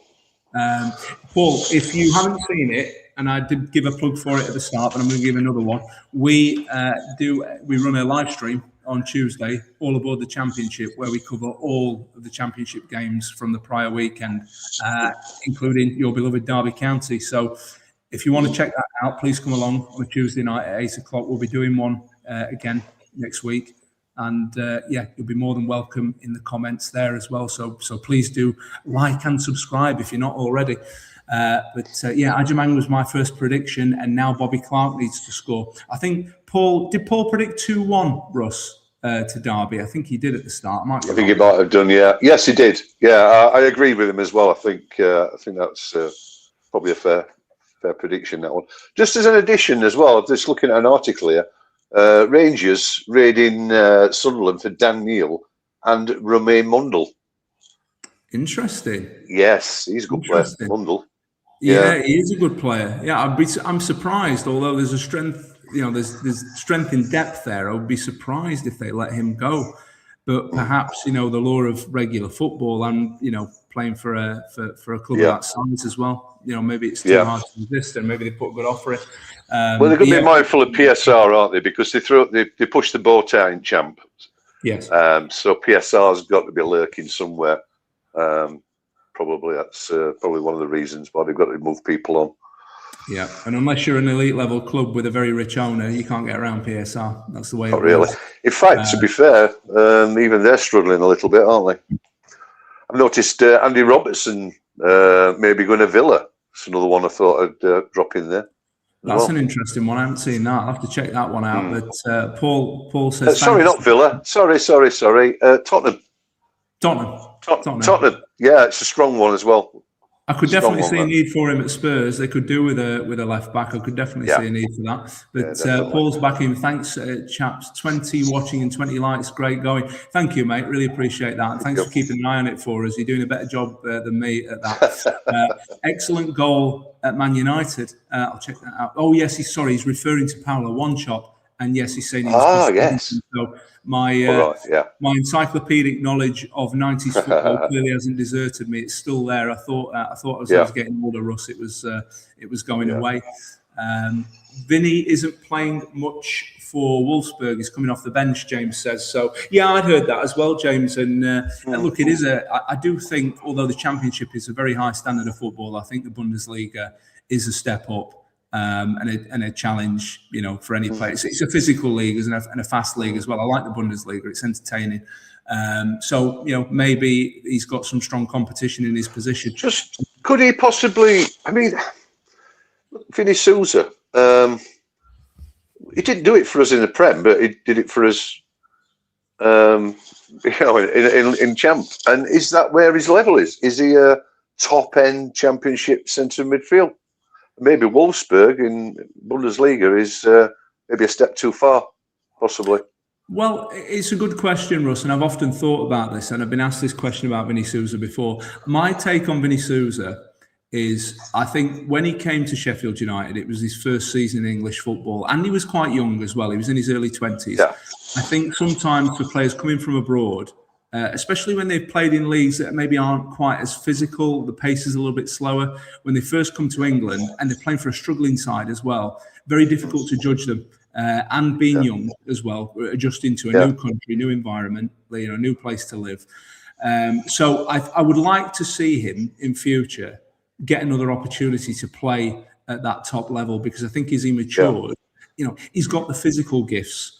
He's without a doubt, player. He's a character. Without a doubt.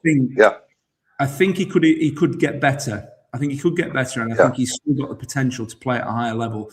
Again, he's moved to Germany, which is a new country again, a new environment. So he probably needs to stay of football for longer, I would say. That's my take on Vinny, but certainly unproven quantity at that level. I would agree with you on that. Rams are sixth at the moment, Paul says. If they can see this result out, Paul, they put some pressure on those teams that were above them tonight, and some pressure on the teams even above them going into tomorrow. So it's our start for the weekend, isn't it? It is. And look, they didn't really they had no attempts at goal, no shots before that goal. It just goes to show you, you can have all the possession and all the attempts on goal in the world. It's about what you do in that moment, the decision-making, the quality in both boxes that makes a difference, something our manager talks about quite often. Jamie Dumpling says, Danny Hall's just reported that Rangers have won the race to sign Dan Neil. I was just saying earlier, Jamie, that's what I was expecting to happen. When I saw Rangers' name mentioned, the possibility of regular European football and to win, they've always got the potential to win trophies as well in their domestic league. For Dan Neil's level as well, for the level he's played at, they probably pay quite well as well, Rangers. I think it ticks a lot of boxes for a player like Dan Neil. So it doesn't surprise me if they've won the race to sign him. We'll have to look at other options. I know we've been linked with other players, other midfielders. Joe Rothwell is one of them. Maybe not someone that people would have put over Dan Neil. If Dan Neil's going in there, then Rothwell might be on his way out. So exactly that. Makes him available, doesn't it, if Dan Neil comes in? Just skipping back to Wolfsburg, I'm just looking at them. They're 12th out of an 18-team league. They are 19 points from 18 games. Only 7 points off the bottom. So they're not having a particularly good season. And Vinny's not getting a game. So I don't know. Well, we'll see how it goes for Vinny. Hopefully he gets back in the side there and makes a bit of a name for himself. If not, as I say, would love to have him back on. We'll have him. I think wages might be an issue there, and certainly with our expenditure this season as well. Matthew Eckhart back in the comments. Looks like Dan Neil off to Rangers. Yeah, it looks like everyone's picking up on this news now. Paul Aldrich, I'll be there, mate. Oh, he means to all aboard the championship. Well, I hope he means that. Anyway, you're very welcome along, Paul. Please be sure to like and subscribe and come along. It's free, costs you nothing. Yeah. We'd love to have you in the comments and for you to give us your view on Derby County, because you as a Derby fan, you're the expert. We're not. I follow all the championship teams, try and keep on top of it all, but no one's more of an expert on their club than a genuine supporter. So please come along and let us know what you think. Dave Vinter says we have let ourselves down. Is that what he's saying? I'm sorry. I'm sorry. I don't know if it means me and you. We probably are. Cheers, David. Thank you for that. He also said we've missed the trick this season. This championship is so poor, as the two playing tonight proves. Both teams really poor. If we had started well with Wilder, top two would have been a shoo-in up the blades. Yeah. I half agree with you, David. I think if we hadn't made the decisions we made in the summer and we'd have started with Wilder, we probably would be in a lot better position. I know we would. We'd be in a lot better position, but we're not. And I slightly disagree on the two teams tonight. I think this league is much of a muchness in the sense that the teams are very evenly matched. There's not a lot between them. I don't think these two sides are the two poorest sides in the division by any stretch. I think this game has been very cagey. They've been very cautious, both teams, for different reasons. I think Derby look to be very solid and contain and try and score goals on the break, which, they've found an opportunity from a set piece tonight. But West Brom, in the position they're in, I think have just been slightly cautious, trying to eke out a result. So for me, it's the way they've set up. I don't think they've been particularly poor. I just think it's the way that the game has gone. Really enjoying this, lads. Thank you, mate. Really appreciate that. Paul's back in for Jimmy. Hey, Jimmy, they're just as good as you, mate. But I'll take it, Paul. Paul says, Mr. Bloom ain't getting a look in. Yes, we've beaten Benjamin Bloom in the race for viewers, Russ. So we're doing something. Oh, excellent. Wait, look, it's the hair. I'm the Ramble's Bloom. To get views on this channel, I find that you either have to have hair like yours or you have to be bold and brilliant. It's got to be one or the other. Well, yeah, maybe one day. On the Ramble. Benjamin Who indeed. Yeah. Wolfsburg new manager does not fancy Vinny. Rumours are he's going to Corinthians. Yeah, I heard that as well, actually, Dave. Thanks for right. Yeah, I heard that there's a chance he goes back to Brazil, which... Interesting. He probably would. Why? I know. I think the weather. The weather, the lifestyle. Obviously, he's from Brazil.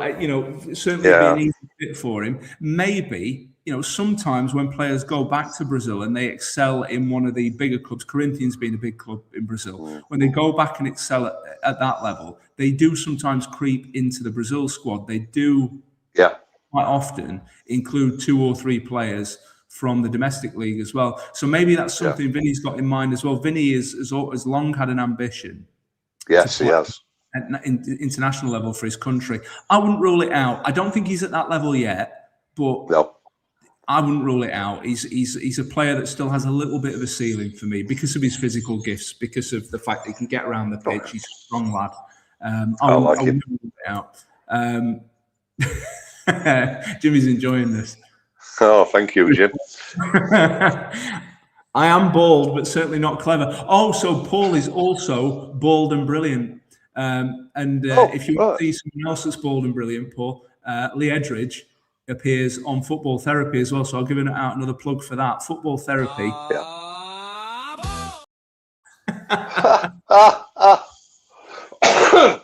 I did think about that for a moment, Jimmy. I was going to pull that out. I did think about bringing that song in. He should have just let it play out, shouldn't he? But Paul, if you want to join Ramble FC on a Thursday as well, time can vary a little bit. It's usually around 7:30. There's a stream called Football Therapy, which is often full of footballing nostalgia or memories from the game. They talk about things like greatest goals or biggest transfer flops. I think that was the topic of this week's stream. It's great. I really enjoy it. It is good. against myself, and it brings back loads of memories, and we share those memories with one another about football from the 80s and 90s and the early 2000s. So look out for that one as well, mate. And as I say, there is someone else in there, Lee, who is bald and brilliant. So you'll get along well with him, I think. I've caught up with the comments, so I've done something right at least. I don't know if I've done well there, because we're just about to kick off, so it's good timing, mate. And Paul tells us he's subscribed to Ramble FC. Top man.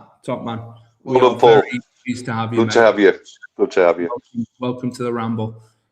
So we have kicked off, as Russ says. We have. Daniel Mann and Andy Hinchcliffe on commentary, just to reconfirm that. Which one do you want to be, mate? I'll be Daniel Mann. You can be Hinchcliffe. I'll have to be Hinchcliffe then, won't I? Just talk rubbish, mate. Just talk rubbish. It's fine. I'm just glad Don Goodman is not on this, because he never has a good word to say about us. No. Don Goodman was a very good footballer. He was a really good player. He's not a bad pundit at all. He's a decent pundit. I just don't know why he hates Sheffield United so much. I'd love to know. It's funny, isn't it? Are we that sort of club? Are we a bit Marmite or what? What do you think? I think we're very Marmite, to be honest with you. It just seems to be the way we're seen. West Brom on the ball now, just inside the Derby half. A slow start, a cagey start. So Derby look like they're in a really dropped-in shape at the moment, just sitting back and waiting for West Brom to come at them. Again, probably looking for that counter-attack. But West Brom with a ball in from the right and defended well by Derby. Brewster on the ball now. Knocks it back to Ozo. Ozo has the ball stolen from him by Mikey Johnston. And no, nothing came of it. Derby clear the ball. So again, they're pressing a bit harder, West Brom. In Ajamang now down the right, trying to cut inside, and he's stopped by two West Brom players there as they work the ball away. It's not a game for the neutral, I don't think, Russ, if I'm completely honest. No. I think you've got to have some skin in the game, haven't you, this one? Yeah, it's scrappy, it's cautious. I understand why from one team and their tactical approach, and then another team that is desperate to. Mikey Johnson, that was it. Oh, just on the back post.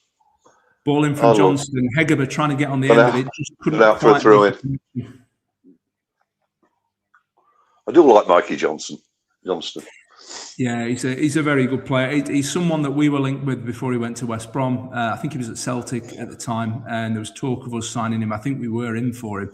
Before he ended up at West Brom, and I think it's a shame, really, because I think he's a really talented winger.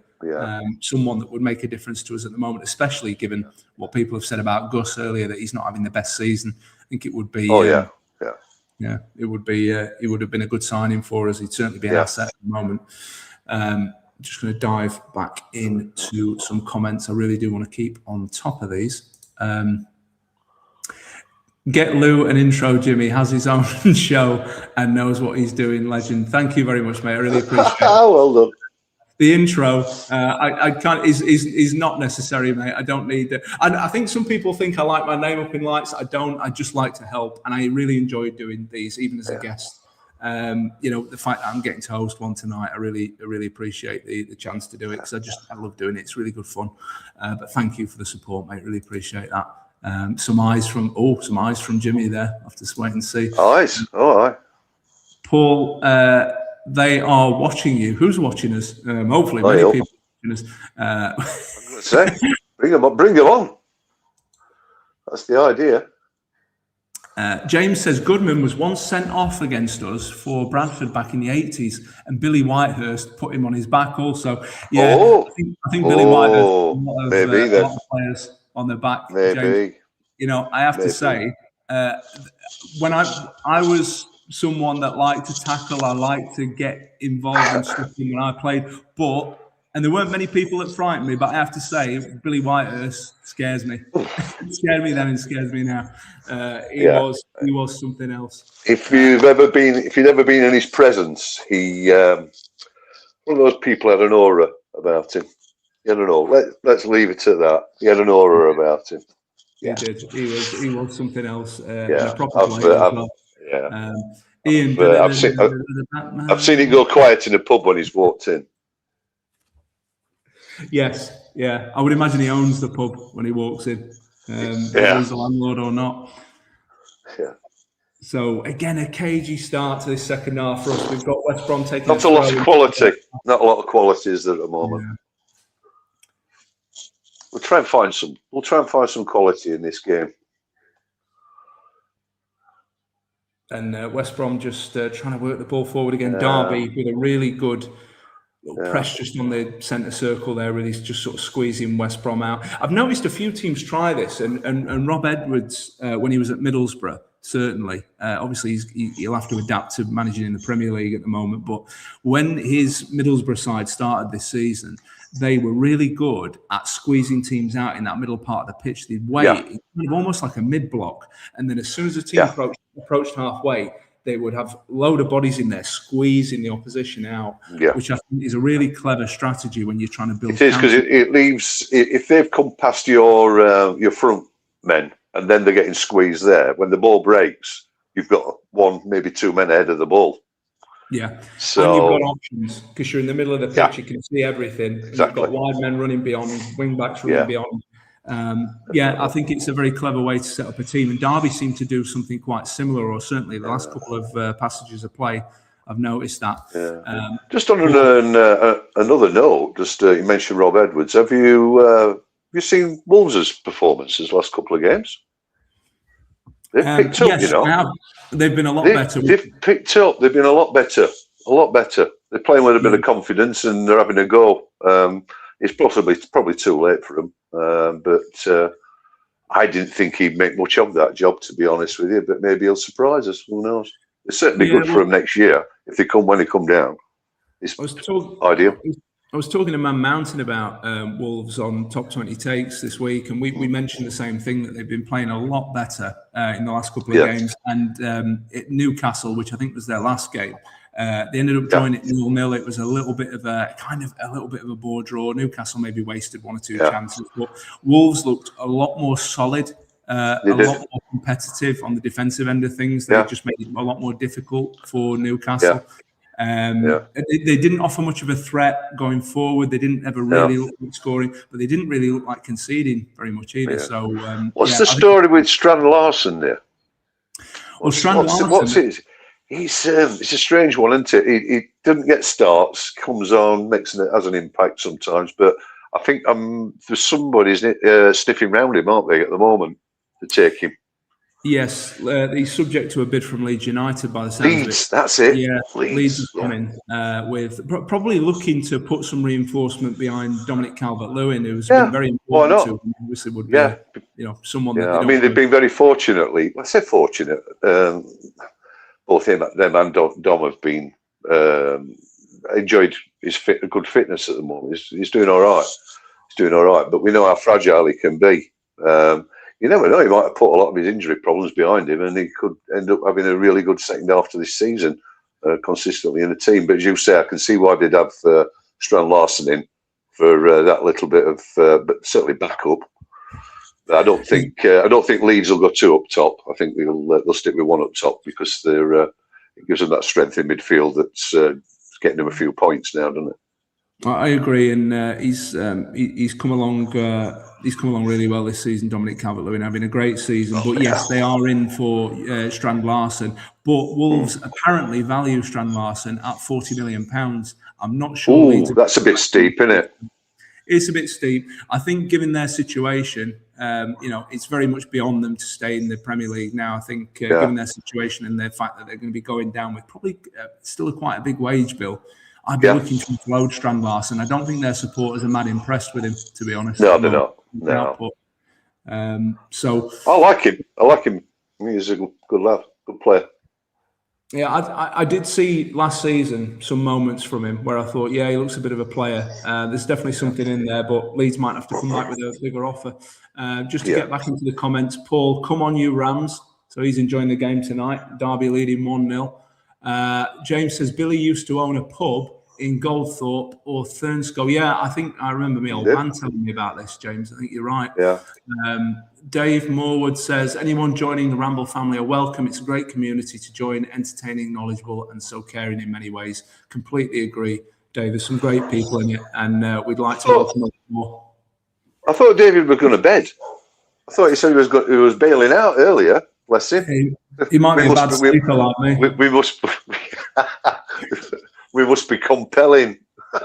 We are compelling. We're better than Benjamin Bloom, apparently, according to some people. I'll take that. I'll take that.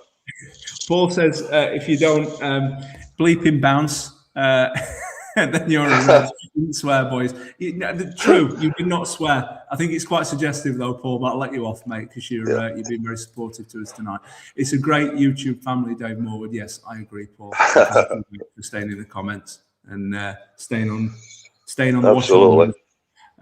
West Brom breaking now. They've got a few numbers forward. Derby have got enough back, though. It's 4-on-5 in favour of Derby. I mean, ball comes across and... back door. Oh, Price. Should have kept his head over that. He might have been on target. Price on the just inside the right-hand side of the penalty area. Let him fly first time. I think it was an Illing Junior cross. Yes, it was. He made good ground up. Have you seen where he came from? Yeah. Yeah. Oh, Price. Ooh. Yeah. He made a lot of ground up then to come in there. He did. He's a good player, Price. I think he scored, if I'm not mistaken, he scored at the weekend, last weekend for West Brom. I think he was the one that scored from a free kick. It was a free kick that should have been given as a penalty. On reflection, it looked like it was just inside the area. The referee got that one wrong, but it didn't matter. Price put it away anyway. If I remember rightly, anyway. Dave Morwood, how can I sleep with this entertainment? Yeah, I'm glad we're. Well, I don't know if I'm glad or not that we're keeping you up, Dave, but we're glad that you've stayed on the watch along with us anyway, mate. Sheila's wheels, I think, is what how Jimmy refers to her. Evening, Sheila.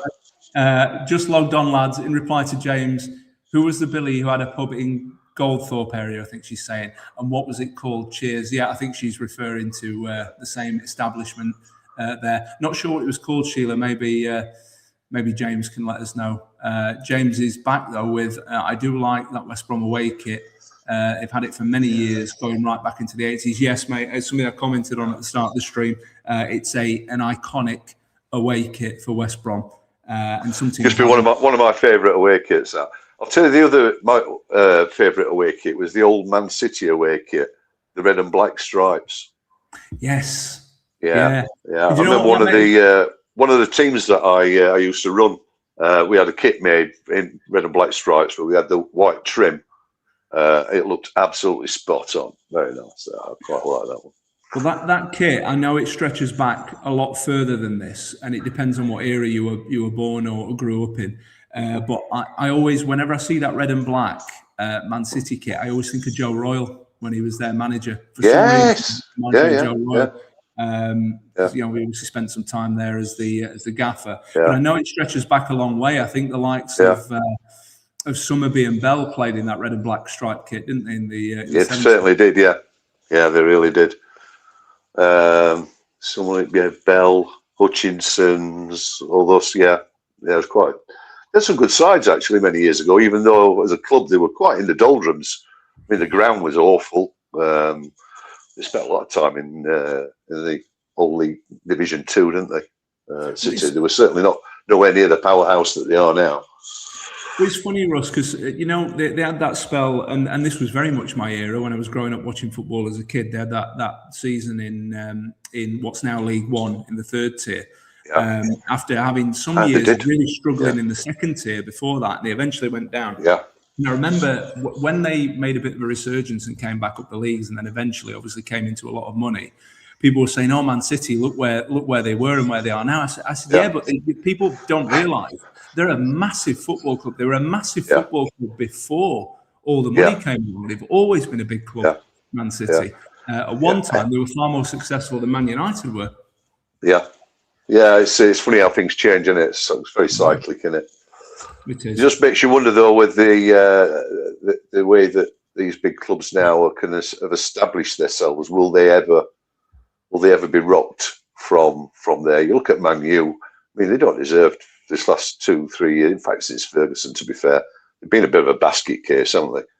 But yet they still have that might, that heft on the world stage, whereas maybe many years ago you would have fallen off that perch if you They weren't consistent and probably long gone.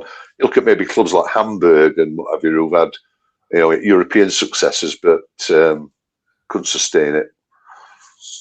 No, and I think nowadays the elite level clubs, for me, and this is only my opinion because you never know what's coming, but I think they will maybe be knocked off their perch or maybe disappear to another competition if the landscape of football changes, if a European Super League came in or something of that nature.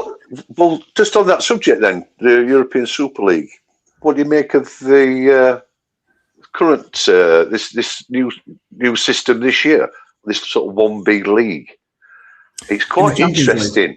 Yeah, Champions League. It's quite interesting, and it sort of works.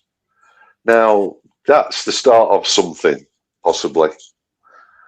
I think it definitely works for its member clubs. My take on and it took me a couple of reads to wrap my head around what that format was, and I understand it now, the way it works. But my take on it is the European Super League got a massive thumbs down from everyone and got a lot of objection when they floated the idea, and I think it scared you away for a bit that it came out, that it was there was a thought in a lot of people's minds, certainly in the people that own the elite clubs. And I think they decided, okay, we'll create a Champions League format that's a little bit like what you're asking for, what you're wanting, and we'll try and appease you that way and keep you happy. That's right, and keep you out of it. Which again, I'm a little bit of a traditionalist. Even before, when I was growing up as a kid, Russ, it was groups like the ones we're used to, the groups of 4 going into a knockout stage. But before that, before my time, as you know, it was a straight knockout, the European Cup, as it was.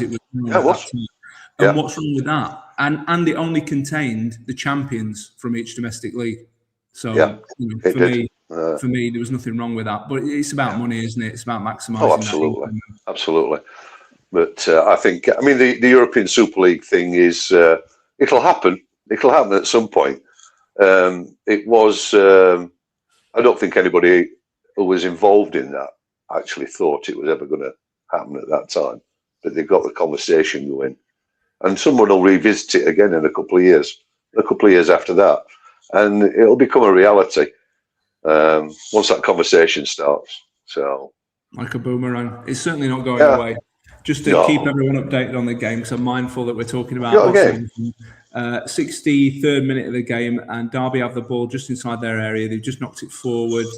West Brom, it's really scrappy. It's all just been lumped into that middle third of the pitch, and no one's really able to build anything. West Brom have got the ball back now.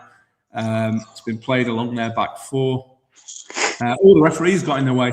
So the West Brom centre half just tried to play the ball forward, and it's caught the legs of the referee, and he stopped the game. So and rightly so.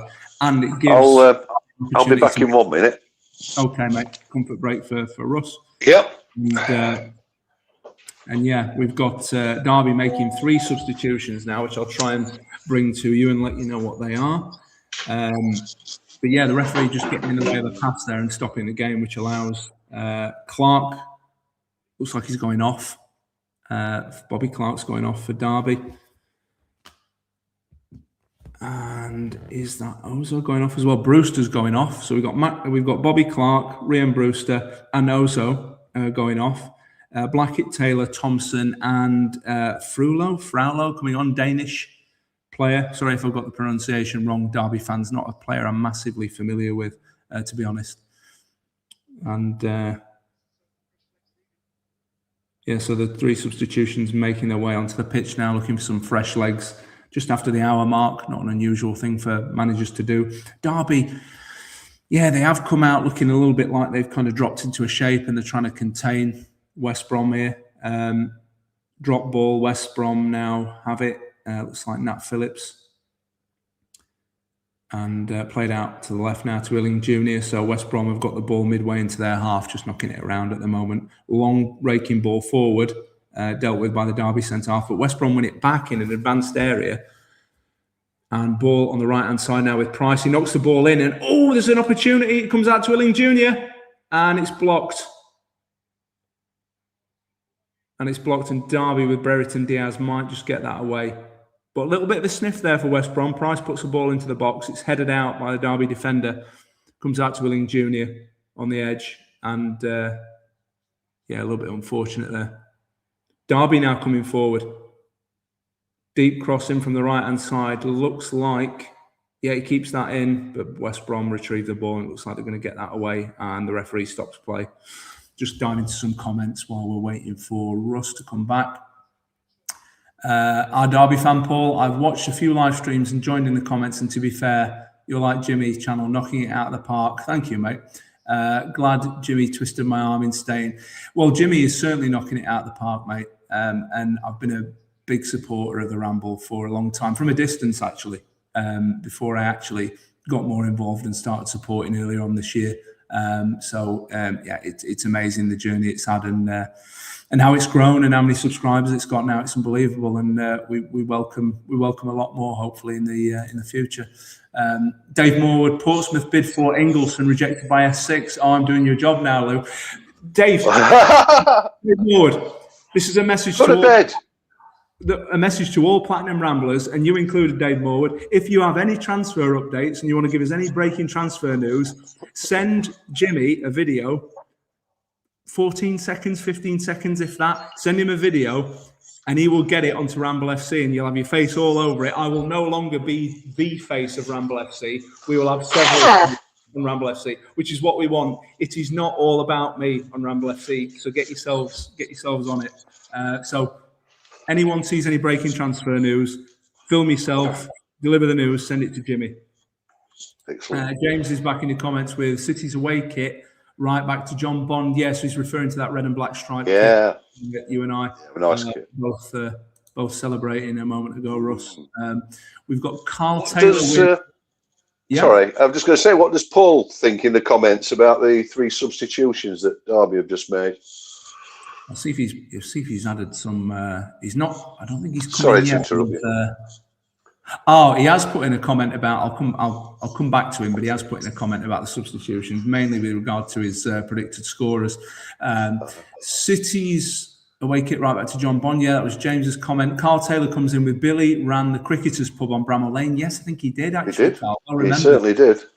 Told us some great stories. And he didn't like Colin Hendry. Well, that's interesting. I'd love to know more about that. James, a chance there, I think, for Derby. Sorry, I'm so busy in the comments. I've missed a Brereton Diaz chance. I don't know if you want to take us through what happened there, Russ. It's a little dink over the top from Brereton Diaz, and then Agubang plays him, and he's onside, emptying your box. Oh, he just couldn't get enough behind it at all. The keeper's got the angle well, but if he'd have put some power behind that and took it maybe the other side, it would have gone in. He's looked a bit frustrated tonight, but Brereton Diaz. He's just not been able to get his game going. But there's a nice little flick on, and then he went and met it again on the other side. It was good. Yeah, and he didn't make the most of that effort in the end. And again, he's someone that's an example. I see him as someone that's far more effective either in a central area or coming in off that left-hand side where he can kind of kill a shot in. And off the right, it just doesn't do it for me. But, that's where Derby seem to be playing him. James, coming back to James's comment, I used to like the Palace kit, white with a red and blue diagonal stripe. Yeah, with the sash. Oh, yes, that were a nice kit. A classic as well. Let us know your away kit classics. Yeah.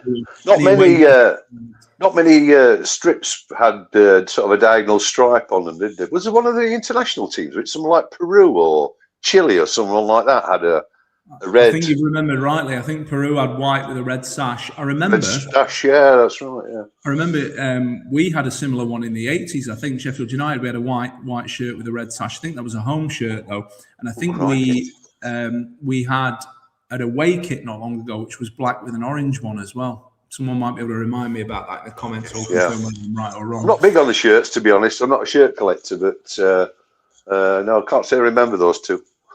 I used to collect loads of them, to be honest. I was a bit of an addict for football shirts when I was a kid, yeah. And Russ, the new Champions League format was also used last season and for the group stage. It's so good on the last day as you have teams going from playoffs to autos to going out. Yeah, so Jamie making an argument for the new format there. And I think that's a fair comment, Jamie. It keeps more teams involved, doesn't it? And gives more teams a chance going into the latter stages of that league format stage. So I think that's a fair comment, mate. When do we start talking about food, Jay? If you want to come in with your food, I don't know if I dare set a food subject, Russ, because we'll be absolutely flooded with comments. I remember. Oh, I know. Yeah. I remember a watch along. I don't know. I think it was a watch along with Jimmy and Jord not that long ago, and we got onto our favourite chocolate. And it just took over, and it must be very difficult to follow again when I've got a sweet tooth, mate. I've got a really sweet tooth. I have. Yeah. Me too. Let's not get down that route. Chocolate, no. I had a sausage and mash for my tea. There you go. Sausage and mash. Yeah, sausage and mash with petit pois. How's that? Very nice. Yeah. Basically peas that haven't grown up. Peas that haven't grown up. Yeah, small peas. We've got to think. We've got to give peas a chance. John Lennon, nice one. Yeah. Paul, the Derby fan. There goes my score prediction. Oh, he's talking about the subs now, Russ. So there goes my score prediction. Either Fraulo or Thompson to score. Yay, I'm top of the chat. I'm not surprised, Paul. You have been all over the chat tonight, mate. Yeah. I'm really grateful for it. Yeah, so come back, please. Derby with a chance now. He could have come on the first half for me, couldn't he? Derby with a chance there, just on the left, just trying to work the ball into the box, and well defended by West Brom. Looks like it's gone out for a corner. Lovely ball out onto that left wing there. Is that Abbey? Yeah, Derby are really looking to. They're sitting in and they're looking for those nice long diags, aren't they? Trying to find, trying to get away on the counter attack. So it looks like Joe Ward's going over to take a corner for Derby. So Derby's first corner of the game, according to this. Is it? Oh, right. Okay. According to this, yeah. Yeah, it is, isn't it? Yeah, 3-1. I'll tell you what, just on West Brom. I mean, certainly they look as though they're digging in and they're trying to be hard to beat, which is certainly something that they've been criticised for buckling it when they go behind. But they're having a digging in. They're digging in. Well, it looks like the ball's come in and then it looks like it's been stopped for a foul. The West Brom skipper is down holding his shoulder. It's like he's taking a bump here. I'm just going to have a look at this on the replay again. And couldn't quite see what happened there. It looked a little bit innocuous. Yeah, it did, didn't it? But, here we go. Yeah, it looks like... Diaz on their centre backs there. Yeah, it looks like his shoulder. If I'm not mistaken, it's Danny Bath. Danny Bath. I still can't get on with that. And he's been a player forever. If you could just, I don't know if you noticed then, he's got a load of strapping on his shoulder. It's just peered out from under his sleeve. So he's possibly got a previous injury there that is exacerbated. I'm saying Danny Bath. That's not right at all because he plays for Derby. So dropped a clanger there. Of course he does. Of course he does. Yeah. Dropped a clanger there, aren't It's Bielik actually. So God, Motson's going to be all over you there for that. Motson will be all over you for that. He will. He'll be all over me for it. Bielik. He's got his arm. He's not happy, is he? Makeshift sling. He's got it in his shirt. So it looks like Bielik is being walked off by the physio now, and they're going to have to bring a sub on. Yeah. Good player. I know one of Jimmy's favourites, Bielik, isn't he?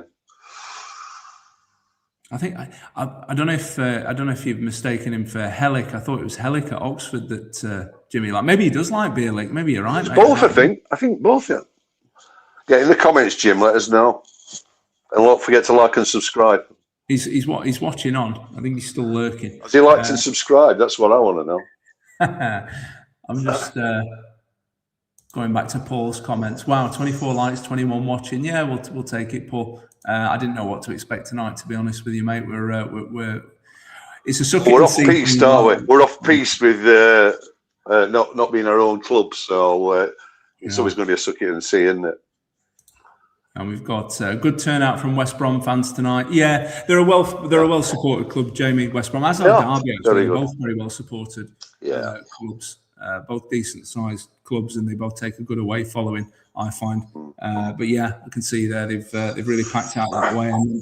And Paul says pretty decent subs. Really think it will bolster midfield more now. Yeah, it's he's really looking to kind of squeeze Derby out in that middle area, as I said earlier, Paul. And I think he's looking to just keep it nice and solid and look to break with those long diagonal balls. Obviously, they've got some quality up the top end of the pitch. That can, you can play to those strengths playing that way, and they've got some good outlets, especially with 3 players up there. And obviously, they were playing with a 10 at the start as well. So. It's like Danny Bath's just took a whack on his bugle. He's all right, bless him. Yeah, it might start to get a little bit more physical as we get into we're into the last 15 minutes of normal time now. Ian's in the comments again.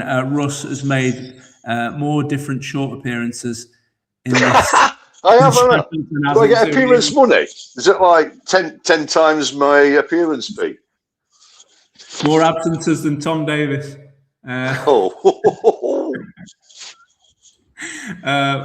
Paul's back, our Derby fan. He's staying with us. God bless him. 3,000 from West Brom. Yeah, decent following. I don't know if that's a full allocation, but it looks like they've come in their numbers tonight to Pride Park.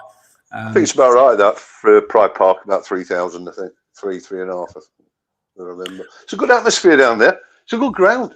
I've never been a fan of a lot of the newer grounds.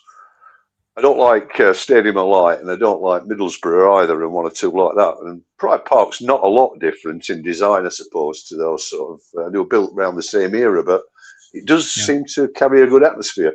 Pride Park, no doubt about it. It does, and I do tend to like the older stadiums as well. Derby just scooping a free kick in there from their left-hand side. It's now on the right-hand side for Derby. They put a cross in towards the back stick, header in. Well defended by West Brom. And Brereton Diaz, I think, over on has received the ball just inside the right-hand side of the penalty area. It's cleared. Yeah. Joe Ward now for Derby plays it back to Zatterstrom, the goalkeeper, who will loft it forward. And again, just a really tight, scrappy game. Not a lot doing at the moment, although Derby have got the ball now on the left. And trying to play Ajamang in, but he's offside. No. Just going to read Blade's boxing comments out. I'm sorry, there will be people in the comments tonight. I don't know what's happened to the name handles. You used to be able to see everyone's name, and now you can just see, for instance, Blade's boxing 1106 and Ian Blades 1889. It's a good job to know some of the markers. I thought you were going to say, we're going to start talking about boxing now. I thought you sprung that one on me because I'm not particularly up to date with boxing. Well, he says here, totally agree with City. They were more than a decent-sized club before the money. Yeah, I agree, mate. Very big club, always have been. Our diagonal sash away kit of the 70s was nice, so Ian confirming that we did have one there. Carl Taylor says, I remember United's away kit in Division 4, the brown and yellow stripes. Oh, yeah. Showing my age now, Carl says, I hated that kit, Carl. It was before my time, but every time I see it, I just think, God, what an awful kit. Reminds me of Bradford's kit. No offence, Bradford fans, if any watching. Very unlikely you are, but if you are, awful. Do not like that colour combination. Jamie Duncan said, Straubs are the best Haribos, and I won't hear otherwise. I'm sorry, Jamie, I've got to make a plug for eggs. Star Mix. Eggs. Fried eggs. Eggs. I like good old-fashioned Star Mix. I know that Dave the Nose would tell you that it's Tang Fastics or nothing else. I like a Tang Fastics, but they do take enamel off your teeth, don't they? They certainly do. You're not top of the chat anymore, Paul. Oh, so Jamie and Paul are in a chat off. They're in a comment off. To see So, lads, if you want to find we got a bromance on. Is this a bit of a bromance? Is Paul in Australia? I'm not sure where Paul is. He says, no problem, Jamie. So, he's taking it in good spirits. I know you are, but won't show me. Okay. So, Paul and Jamie are fighting it out for the ones with the most comments. Lads, keep them coming. We welcome them. Looks like Danny Bart, who does play for Derby. I will reconfirm that. I'm sorry for that little misstep earlier. But he's going towards the sideline now. It looks like he's got a busted nose. He's pouring a lot of blood from that nose at the moment. So he's having to take the obligatory walk off and presumably come back on when his nose stops bleeding. Derby have got a throw now over on their left-hand side, the West Brom right, and it looks again like they're going to hurl this in. I don't know if that's Joe Ward again. It's about to hurl it in, but it looks like they're going for another long throw. And some little bit of needle in the penalty area there between the Derby and West Brom players. A little bit of shirt pulling before the throw's taken. Some words being exchanged. Referee now getting involved. Some big lads in that box, Russ, from the Derby and. Just watching that Langas there. He was having a good old tussle, wasn't he? He's a bit of a unit. Well, you wouldn't want to be wrestling him, would you?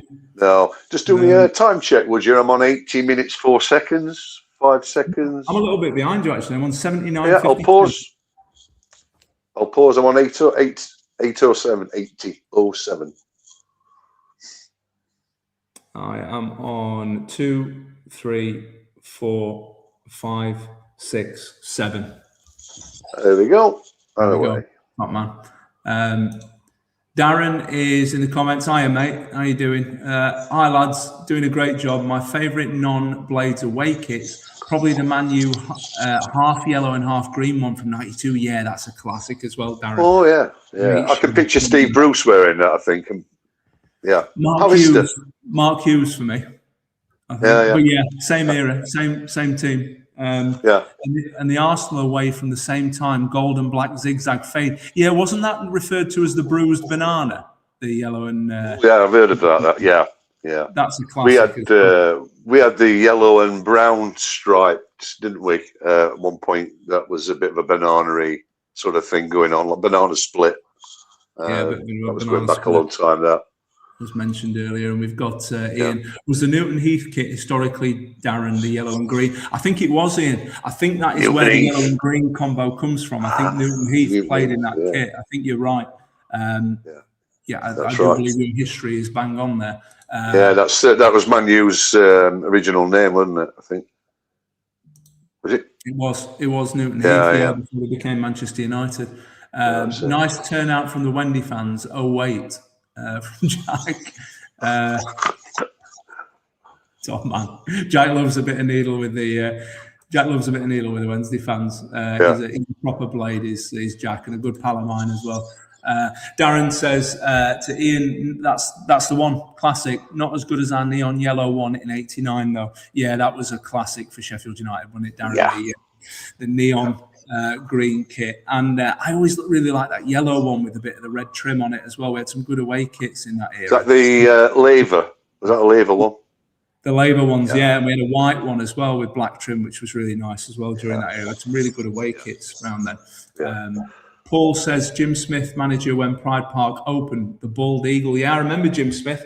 Big blade. Big blade. I believe he always said he never wanted to be our manager because he didn't ever want to get the sack. Oh, really? Yeah. I'd heard that he was a United fan. I didn't know if Big he was blade, true. yeah. Okay. Yeah, I think he had an opportunity at some point, and he said, "No, I don't want it to go sour," which it will do at some point. The inevitability of football management. So fair enough. Yeah, didn't stop Chris Wilder, did it? He did not stop Chris Wilder. Third spell. Chrissy Wilder loves it though. He's got bounce back ability. Yeah, he has indeed. He bounces back. He bounces back frequently. Derby just heading the ball out there for a West Brom corner. Crossing from Illing Jr. on their left-hand side. It's a decent delivery in. They're working very, very well, Derby. They're very, very disciplined, very well organised. They're all going about the jobs very well. Very impressed. The left back Elder really deals well with that cross. He flicks it out for a West Brom corner. But West Brom have got a chance to put the ball in the box now. We are we're in the 84th minute of the game. 83:27. My clock is that. Right. So West Brom need to do something soon. They need to do something really soon. Good delivery in from Illing Jr. again, but it's headed out for another corner. So West Brom trying to pile the pressure on here. They've got Chris Mepham there going up for the corner. A player that we were linked with in the summer. We were, yeah. Yeah, I'd like to have seen him down at the lane. Good player for the level. Played for Sunderland last season. He had a good spell at Bournemouth in the Premier League as well. Illing Jr. with the corner again. Good delivery, and again he puts in a decent cross. Does Illing Jr. He does, doesn't he? Yeah. From open play and and from dead balls, he's quite effective. So I don't think his teammates can argue with the quality of delivery and where he's putting it. Just no one getting on the end of it. Derby defending it well, to be fair. I don't think West Brom need much. You know, they don't need much. Maybe 2 or 3 players, freshen them up, and then a different approach. They've got a good squad. Well, good first 11 anyway. Indeed. Sheila's Wheel said had the brown and yellow kit also, so it looks like it was a kit that Sheila had. Helen says strobes stick to your teeth, Jamie. They do, Helen. That's why I don't like strobes. They taste good, but you can't get them out of your. They just get stuck to the roof of your mouth and your teeth. I totally agree. Star Mix all the way. Haribo jelly babies are the best. I'll take your word for it. Dave Morwood says if Ben Brereton Diaz put that in, that would have been controversial. Yes, I agree, mate. It would have been. Yeah. I'm in the Huthwaite, Nottinghamshire Red Dog Country. I know what he means by Red Dog. Red Dog Country. Okay. Sorry, Paul. Right, so he's in Nottingham Forest territory. Red Dog Forest. Many are. Well, Paul, as Sheffield United fans, you won't find great lovers of Nottingham Forest here. Although I have to say again, another great historic club, Nottingham Forest. And again, if any Forest fans, ignore what I just said. If any Forest fans want to come over and watch All Aboard the Championship and subscribe to Ramble FC, you are more than welcome. West Brom kit, just hard to look at without thinking Norwich. Yeah, and I've never been a great fan of yellow and green combinations generally, Jack, but it's just this West Brom away kit's a little bit iconic. It's just a classic one for them. I like to see the old kits. We should call Wilder Yo-Yo. Yeah, he's like a boomerang, and James, he keeps coming back. Paul, 2 big subs again. Yeah, make it rolling with the changes, but it's still 1-0. And so it's fragile again. I think the thing with Wilder is that he don't want to move house, basically. So that's why he keeps going back. Him and Fran are very settled, I think. I think so, yeah. And and I don't want him to move either. He can stay. No, stay. Yeah. We're getting to crunch time now, aren't we? We are, and West Brom have got a free kick just over on their left-hand side, which is going to swing in, and it's a poor delivery. It's straight at the first man. The Derby defender clears it with his head. West Brom have got the ball back, though, on the edge, knocks just a little dink into the box, and great defending. Good clearance. Scoops the ball away. That was a vital clearance. But the assistant ref, he's got his flag up for offside. Yeah. So what do you know about this Eric Ramsey? I've never heard of him before, to be honest. Well, I vaguely remembered the name when he was appointed, and then I think it was Man Mountain that reminded me on a stream the other day that he was once of Man United, and I thought I had something in my head that he'd been a coach at Man United at some point. Right. He'd been coaching over in North America prior to this. I think he'd been in the MLS, if I'm not mistaken. Oh, I see. And that's where Derby have recruited him from. But he obviously does have, if our memories are right, he has knowledge of English football, certainly from his past. Yeah. It looks like. Is he English? That is a good question. I will confirm that for you. Oh, you're going to know, right? Okay. I am not one to pretend I know, and I'm the same at work, Russ. If I don't know, I'll say I'll find the answer for you. Eric Ramsey is actually a Welshman. So he's a Welsh professional football coach. His wiki says his place of birth was actually Shrewsbury, but it says he's Welsh. How's that work? He did have a spell. Yeah, I can confirm here. He did have a spell as assistant first team coach at Manchester United. Right. His managerial career includes Minnesota United and West Bromwich Albion. Yeah. It's quite a punt. It is. His senior playing career, according to this, is not overly impressive. It looks like he played basically non-league football, but he's a very respected and notable coach. So but they're not getting new manager bounce from him at the moment, Russ, because again, they are behind in this game and looking over their shoulder at that bottom three. Yeah. It's certainly a bit more solid than obviously they must have been against Norwich. But he's got a bit of work to do, hasn't he? Just as we come into, the ball's gone out of play there for a throw, so I'll just catch up with some more comments. James says, remember the old Coventry away kit, all brown, won't say what it looked like. Yeah, we can imagine what you mean, James. Jack, Statman Jack says, looking forward to our new kits under new kit supplier next season. Jack, did they confirm who the kit supplier is? I think Rich Carrington. Adidas. Adidas, so I've heard. Yeah, I think that would be a good move. I quite like the kits that they produced for us a few years ago.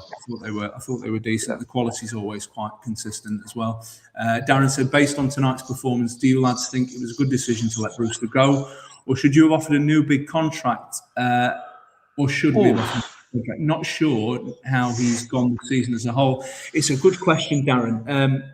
Russ, Brewster lit up the tyres for me. I wasn't. I like the lad. I wanted him to do well, but I didn't. I wasn't heartbroken to see him go. I don't know what your feelings are on it. It was just sad, mate. He got it all. He got it all. I think he was. It was just terribly, and we were terribly unlucky. Terribly unlucky, and the lad's got a career back. I think that's something that might need consideration. Is the fact that he's playing football. Because I think at one point it was going to be, has he got a future in the game? So at least he's playing football. I like the kid. I liked his personality. I liked his personality on the pitch as well. Always positive, always encouraging people. Great lad. It's just one of those unfortunate things. Maybe there's a football therapy thing about players that due to injury, missed out, never quite achieved the heights, possibly, rather than someone who was a problem child like you. You talked about this last week. There's not much you can say other than I'm pleased he's getting a game and playing. I really am. Me too. I am a sentimental person, particularly when it comes to Blades, and I did want us to find some way of keeping hold of him, or a reduced contract or whatever it was. But in hindsight, it's just me being sentimental. I think it's time to move on. He's a good player. He's a big fish there. So at the moment, so hopefully he'll get lots of opportunities to continue playing. Were you not a fan, Lou? I thought he was a player with potential that never lived up to it, Russ. I didn't see enough from him. He wasn't the biggest problem with Ryan is he wasn't available enough. I think if he'd have been available enough and he'd kept fit more often, we might have seen the best of him. I think he's unfortunate. Without a doubt. But it's about what you deliver for that transfer fee, and he just my mate Ian, who is a big Brewster fan, he just didn't deliver for me. I wanted him to, but he didn't. West Brom just had a bit of a sniff there at goal. That cleared, and then someone has copped a ball in the face. I don't know if it's Danny Bart again. Nice. It's Bart again. He's took another one. He looks like he's busted his nose, and he's copped one in the face as well. Just then, he's in the wars. The old pro centre half, putting his body where it hurts. I think that nose has been broken before, by the looks of it. I think so. It's got a bit of a Steve Bruce nose developing there. It doesn't it? But a good-looking lad, otherwise. So don't come at me, lad. Danny Bart. Of course. Well, we've got less than 4 minutes left of this, and West Brom look like they're chucking the kitchen sink at them. But will it be enough?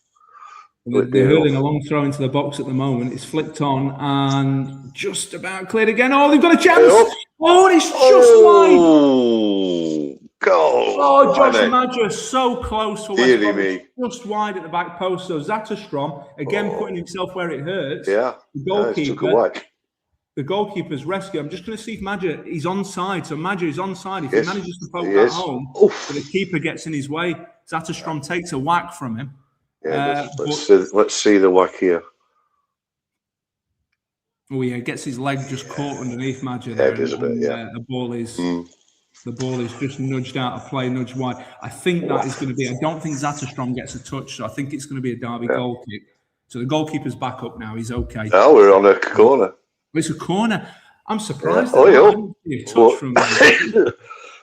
just on his foot stamped on. Zatterstrom. Little bit of there we go. Gamesmanship there. Oh, it's flicked on at the near post. There's a chance. There we go. Oh, is it over the line? Oh, He's getting it. Yeah, it's a goal. West Brom. It's a goal. In injury time. Wow. Just about get the ball over the line for a corner. Wow. Mepham. It's Chris Mepham. Looks to have met the ball at the back stick with a header. Yeah. We'll have to see that again, but it looks like he's just about nudged it over the line. But obviously the goal line tech's gone off, and we've got drama late in the game here. It's 1-1. Well, there you go. How important could this be, Russ, for West Brom's season? Could be a turning point, that for him, couldn't it? Could be a big turning point. Yeah. He's flicked on at the near post, and yes, it's Mepham on the end with a header, and it's over the line. It's just over the line. Yeah.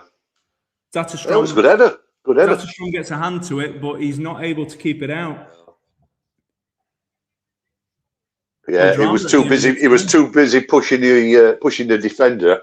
He went and stepped too far over his line. So when he tried to save it, well, I'll tell you what. He got a hand to it behind the line, didn't he? Yeah, he's got a right handful of the Derby defender's shirt there as well. There's a foul in that for me, but they've not seen it, and West Brom get a precious equaliser late in this game. Oh, excitement finally.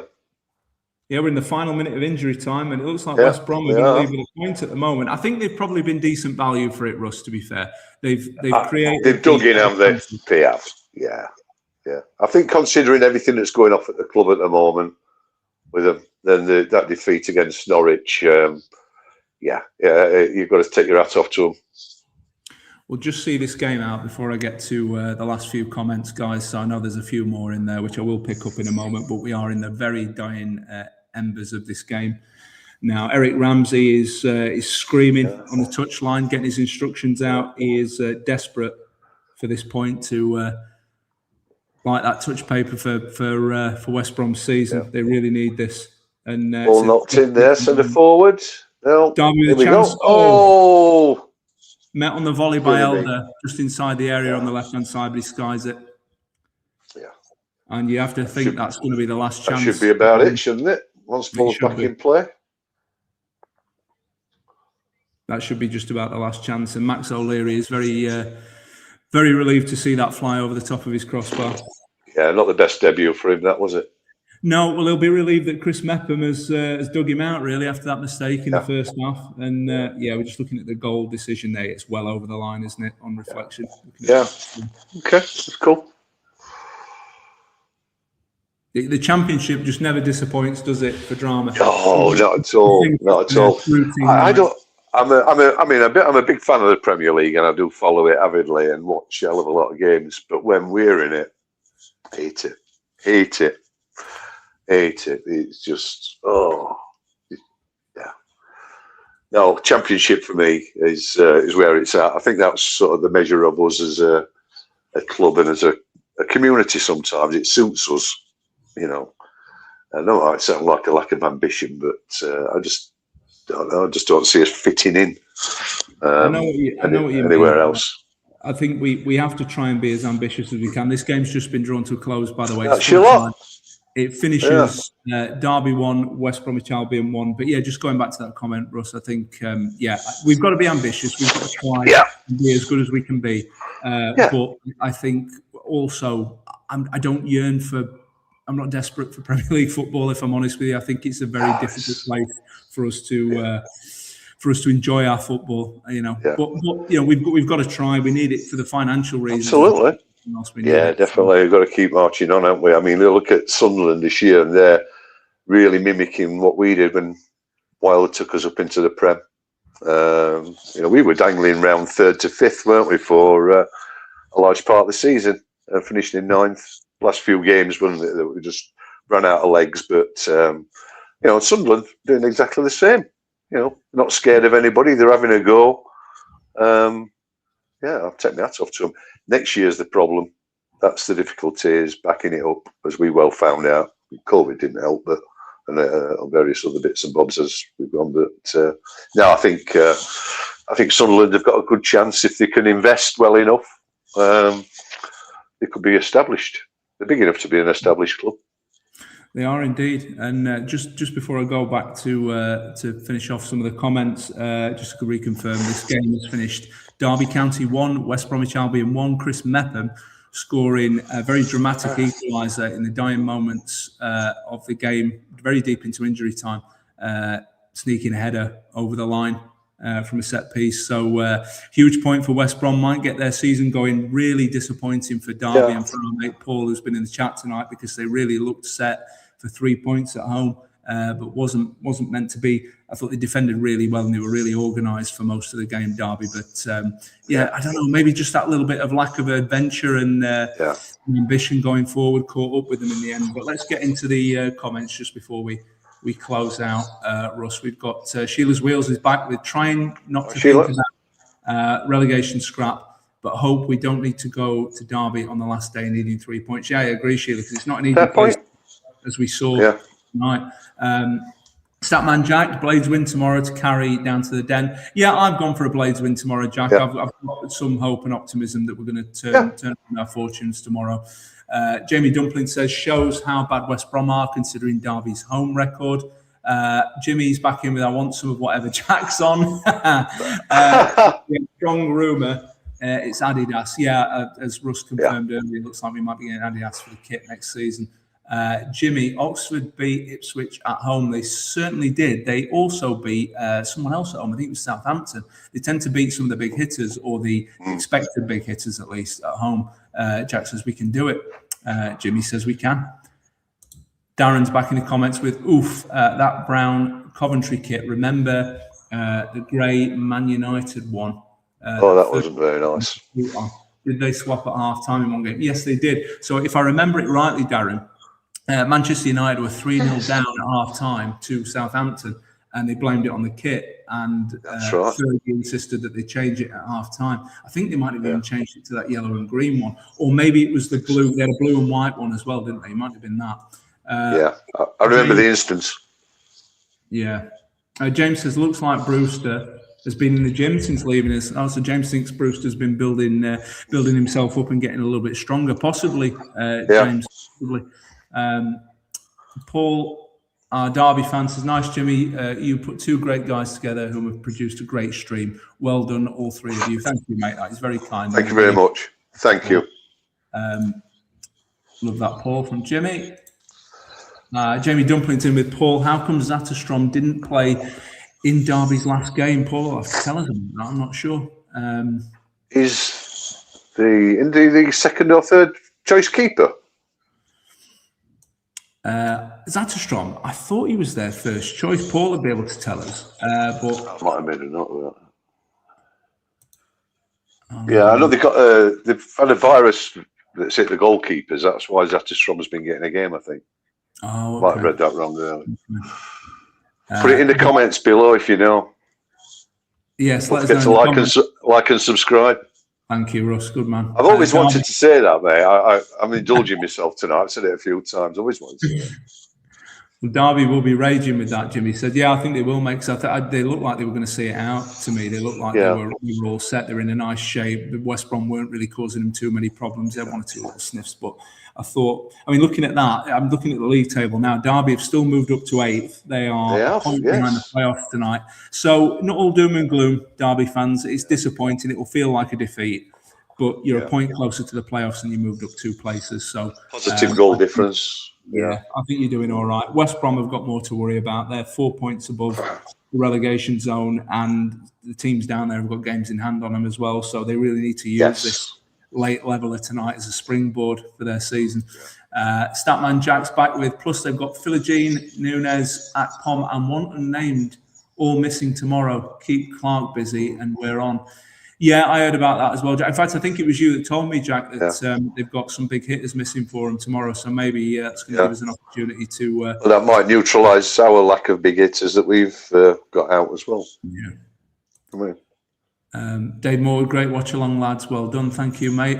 Paul's back. Definitely, but even if we was losing, I'd be staying.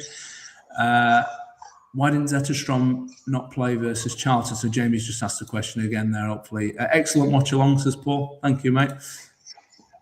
3 teams all on 32 points now. It was top of the 3 with -4 goals, says Brian.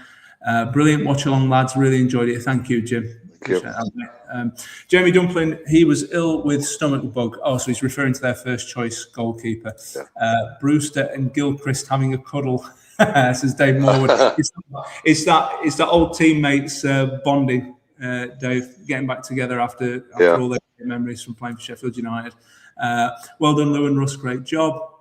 Thanks, Brian. Late, but excellent watch. Well done, lads. Thank you, Sheila. I think we're coming nearly towards the end of the comments now, but Jamie Dumpling, Brentford are interested in him, 10 million. So I don't know if he's referring to the number one or Zatterstrom there, but there's some interest from Brentford in the Derby goalkeeper. Cheers, guys. Glad I didn't move from standby position.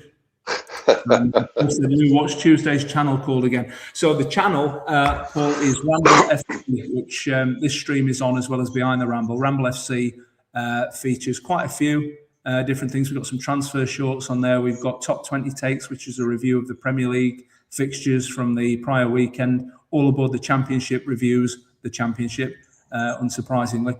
And we've got Football Therapy on a Thursday, mate. So check all of that out. If you're already subscribed and you've got your notifications on, you'll get all of that. So if you like your football, get stuck into all that.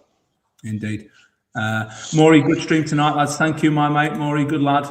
It will be great. It will be a great game last day of the season. Yeah, I think it'll be a nice away day for the Blades as well, Paul, because it's not far for them to go. Obviously, a nice stadium, Pride Park, and hopefully the sunshine will be out for everyone as well.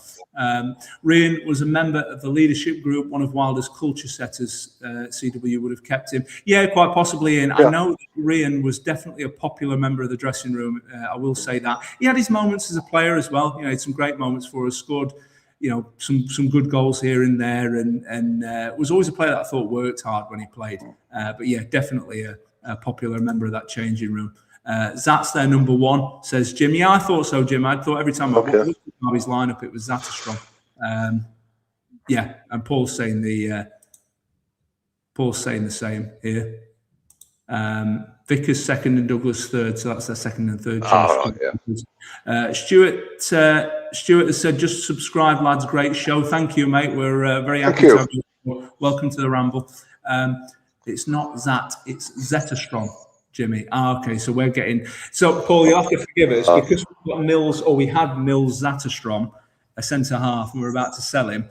We are getting the two mixed up. Correct, Paul. Mon Chapeau. Known as Matty in these parts. Indeed.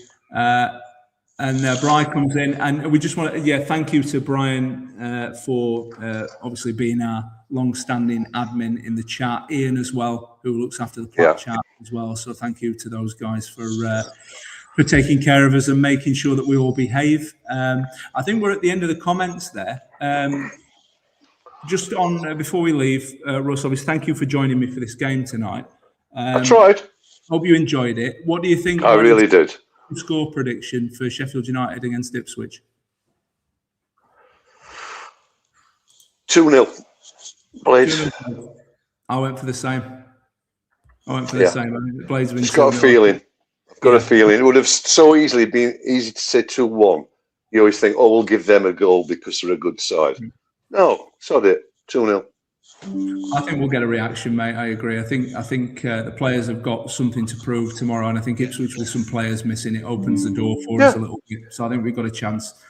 Just before I sign off, Paul, our resident Derby fan, says it wouldn't surprise me if the Blades will be knocking on the playoffs by March. I hope so, Paul. I think it's a big ask now, to be honest with you, with recent form, but you never know. It is not impossible. Jamie Dumpling says Ramble on the Road has just been released for Southampton. I will go and check that out, Jamie, before I go to my slumber tonight. So thank you, mate. 2-0 Ipswich, Maury said. I don't know if he means 2-0 to the Blades or 2-0 to Ipswich. I'm reading it as the latter. But Maury maybe not feeling good about tomorrow. And along with the marked by Meldrew for it. So marked by Meldrew is out. I'll check that out as well. Thank you very much, mate. Russ, thank you very much for joining me, mate. I'm going to bring it to a close. I've really enjoyed it. Thank you for putting up with me. And I look forward to joining you again at some point in the future. It'll be really cool.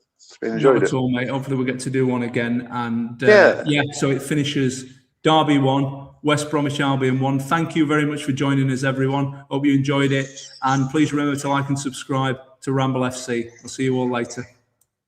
Thank you.